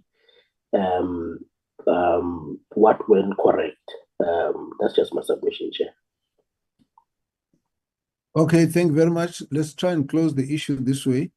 Firstly, we agree that next week we'll have the anti-corruption presentations from DCoG and all the other state institutions, and consider whether we can add in the aspect on the prosecution on the customer deaths associated with customer initiation. So that's for next week. Then the issue around meeting with the traditional leaders, particularly the King's Forum, we have agreed that we should do that. So we just need to agree on the date and how we go about it. So Shireen, please lift that up so we can factor it at a particular point. Whether we package it with the issue of the customer initiations or we run that as part of the same program, it's something that we can clean up as we get closer to the event. So we did agree that we'll meet with the King's Forum at some point. So let's lift it up. Then come back to the question of the AG's report. We had agreed in this meeting that we will meet with the various municipalities that we'll invite. My suggestion was pretty much based on that. We're not saying Harib is not important, but Harib should come in the context of the rest of the other participants. And so we will work on a slightly different approach on how this can be done. And hopefully we can present that next week when we meet. But my proposal would have been that we probably need to change approach now. An approach that basically pulls everybody onto the same platform. I'm not sure there'll be time for oversight visits again, but firstly, let me say, next week's meeting in relation to the anti-corruption units will be physical, and so there wouldn't have been a complaint because this committee has agreed that there will be meetings which will be physical, and there will be others that will be virtual. So this one will be in person. So let's close that. Then when it comes to the following activities, we're going to have to look at a possibility of going to host this meeting in a province. And what in my mind I have, and we'll try and refine the approach. Since we discussed this with the AG, I'm foreseeing a situation where we could actually invite a list of municipalities. Let's just take, for example, you have issues that have arisen from Mangaung, Machabeng, Maluti, Nala, Mketwana, Kharib, and so on. So we might prioritize those municipalities that need to be brought into account. But we start at the top. Speaker, you have these outcomes. You are supposed to be playing this role. Just take us through what have you done and why didn't you do it and all of that. And move to Premier, move to MEC, whatever order, and then go to the particular municipality. Okay, here are the issues. This is the auditor's outcome. These are the other reports. Can you explain to us what is it? If we prepare that ahead of time and share them to say we need the answers onto these specific issues, you can cover a number of municipalities on a visit in person. So whether it's a day or 2 days, we can actually invite them all into one meeting and make it quite a full day's activity, time allocated. This is how much time we'll have, and members must be familiar with all the issues that we're going to take. And we go through it like that. I'm just saying that that could be one of the approaches. So we will refine it and come back to the meeting next week with a clearer direction. But as of now, let us agree. Next week, we'll deal with anti-corruption units. And then we also might wish to then include customer initiation prosecutions. And then out of that, we will then present the approach to the next meeting, the approaches to the next meetings, and then we can take it from there. But we will obviously invite the municipalities. The other issue which we'll need to consider there is to also look at whether maybe we might want to take a couple of provinces, but maybe we might also want to also focus on the metros, specifically where there are metros, were to say maybe also, because they are the ones that have got less excuses on how they are not able to achieve the report, the outcomes that are expected. Then maybe focus on them. So we'll table that approach in the next meeting. But for now, let's agree that we will have next meeting on anti-corruption discussion. Then we'll also present the approach to dealing with the program and the AGSA's report and associated other areas that must be focused of our attention. Can we leave it at that, colleagues? Agreed, Chair. Yeah, supported, Chair. Thank you very much. Supported, Chair. In that case, members, we then should then be bringing our meeting to a closure. I think we've concluded on on the work that needed to be done today.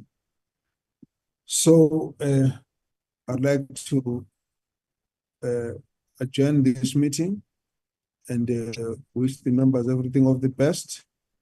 Some of the members would be aware that this week there might be questions that relate to this committee, and maybe we'll meet in person for those of you who will be able to attend. Thank you very much. Meeting is adjourned. Thank you very much. Thank you, Chair. Thank you, Chairperson. Thank you. Yes. Thank you. Bob. Thank you, Chair. Thank you. That was it. Close. Thank you. That was it. Thank you.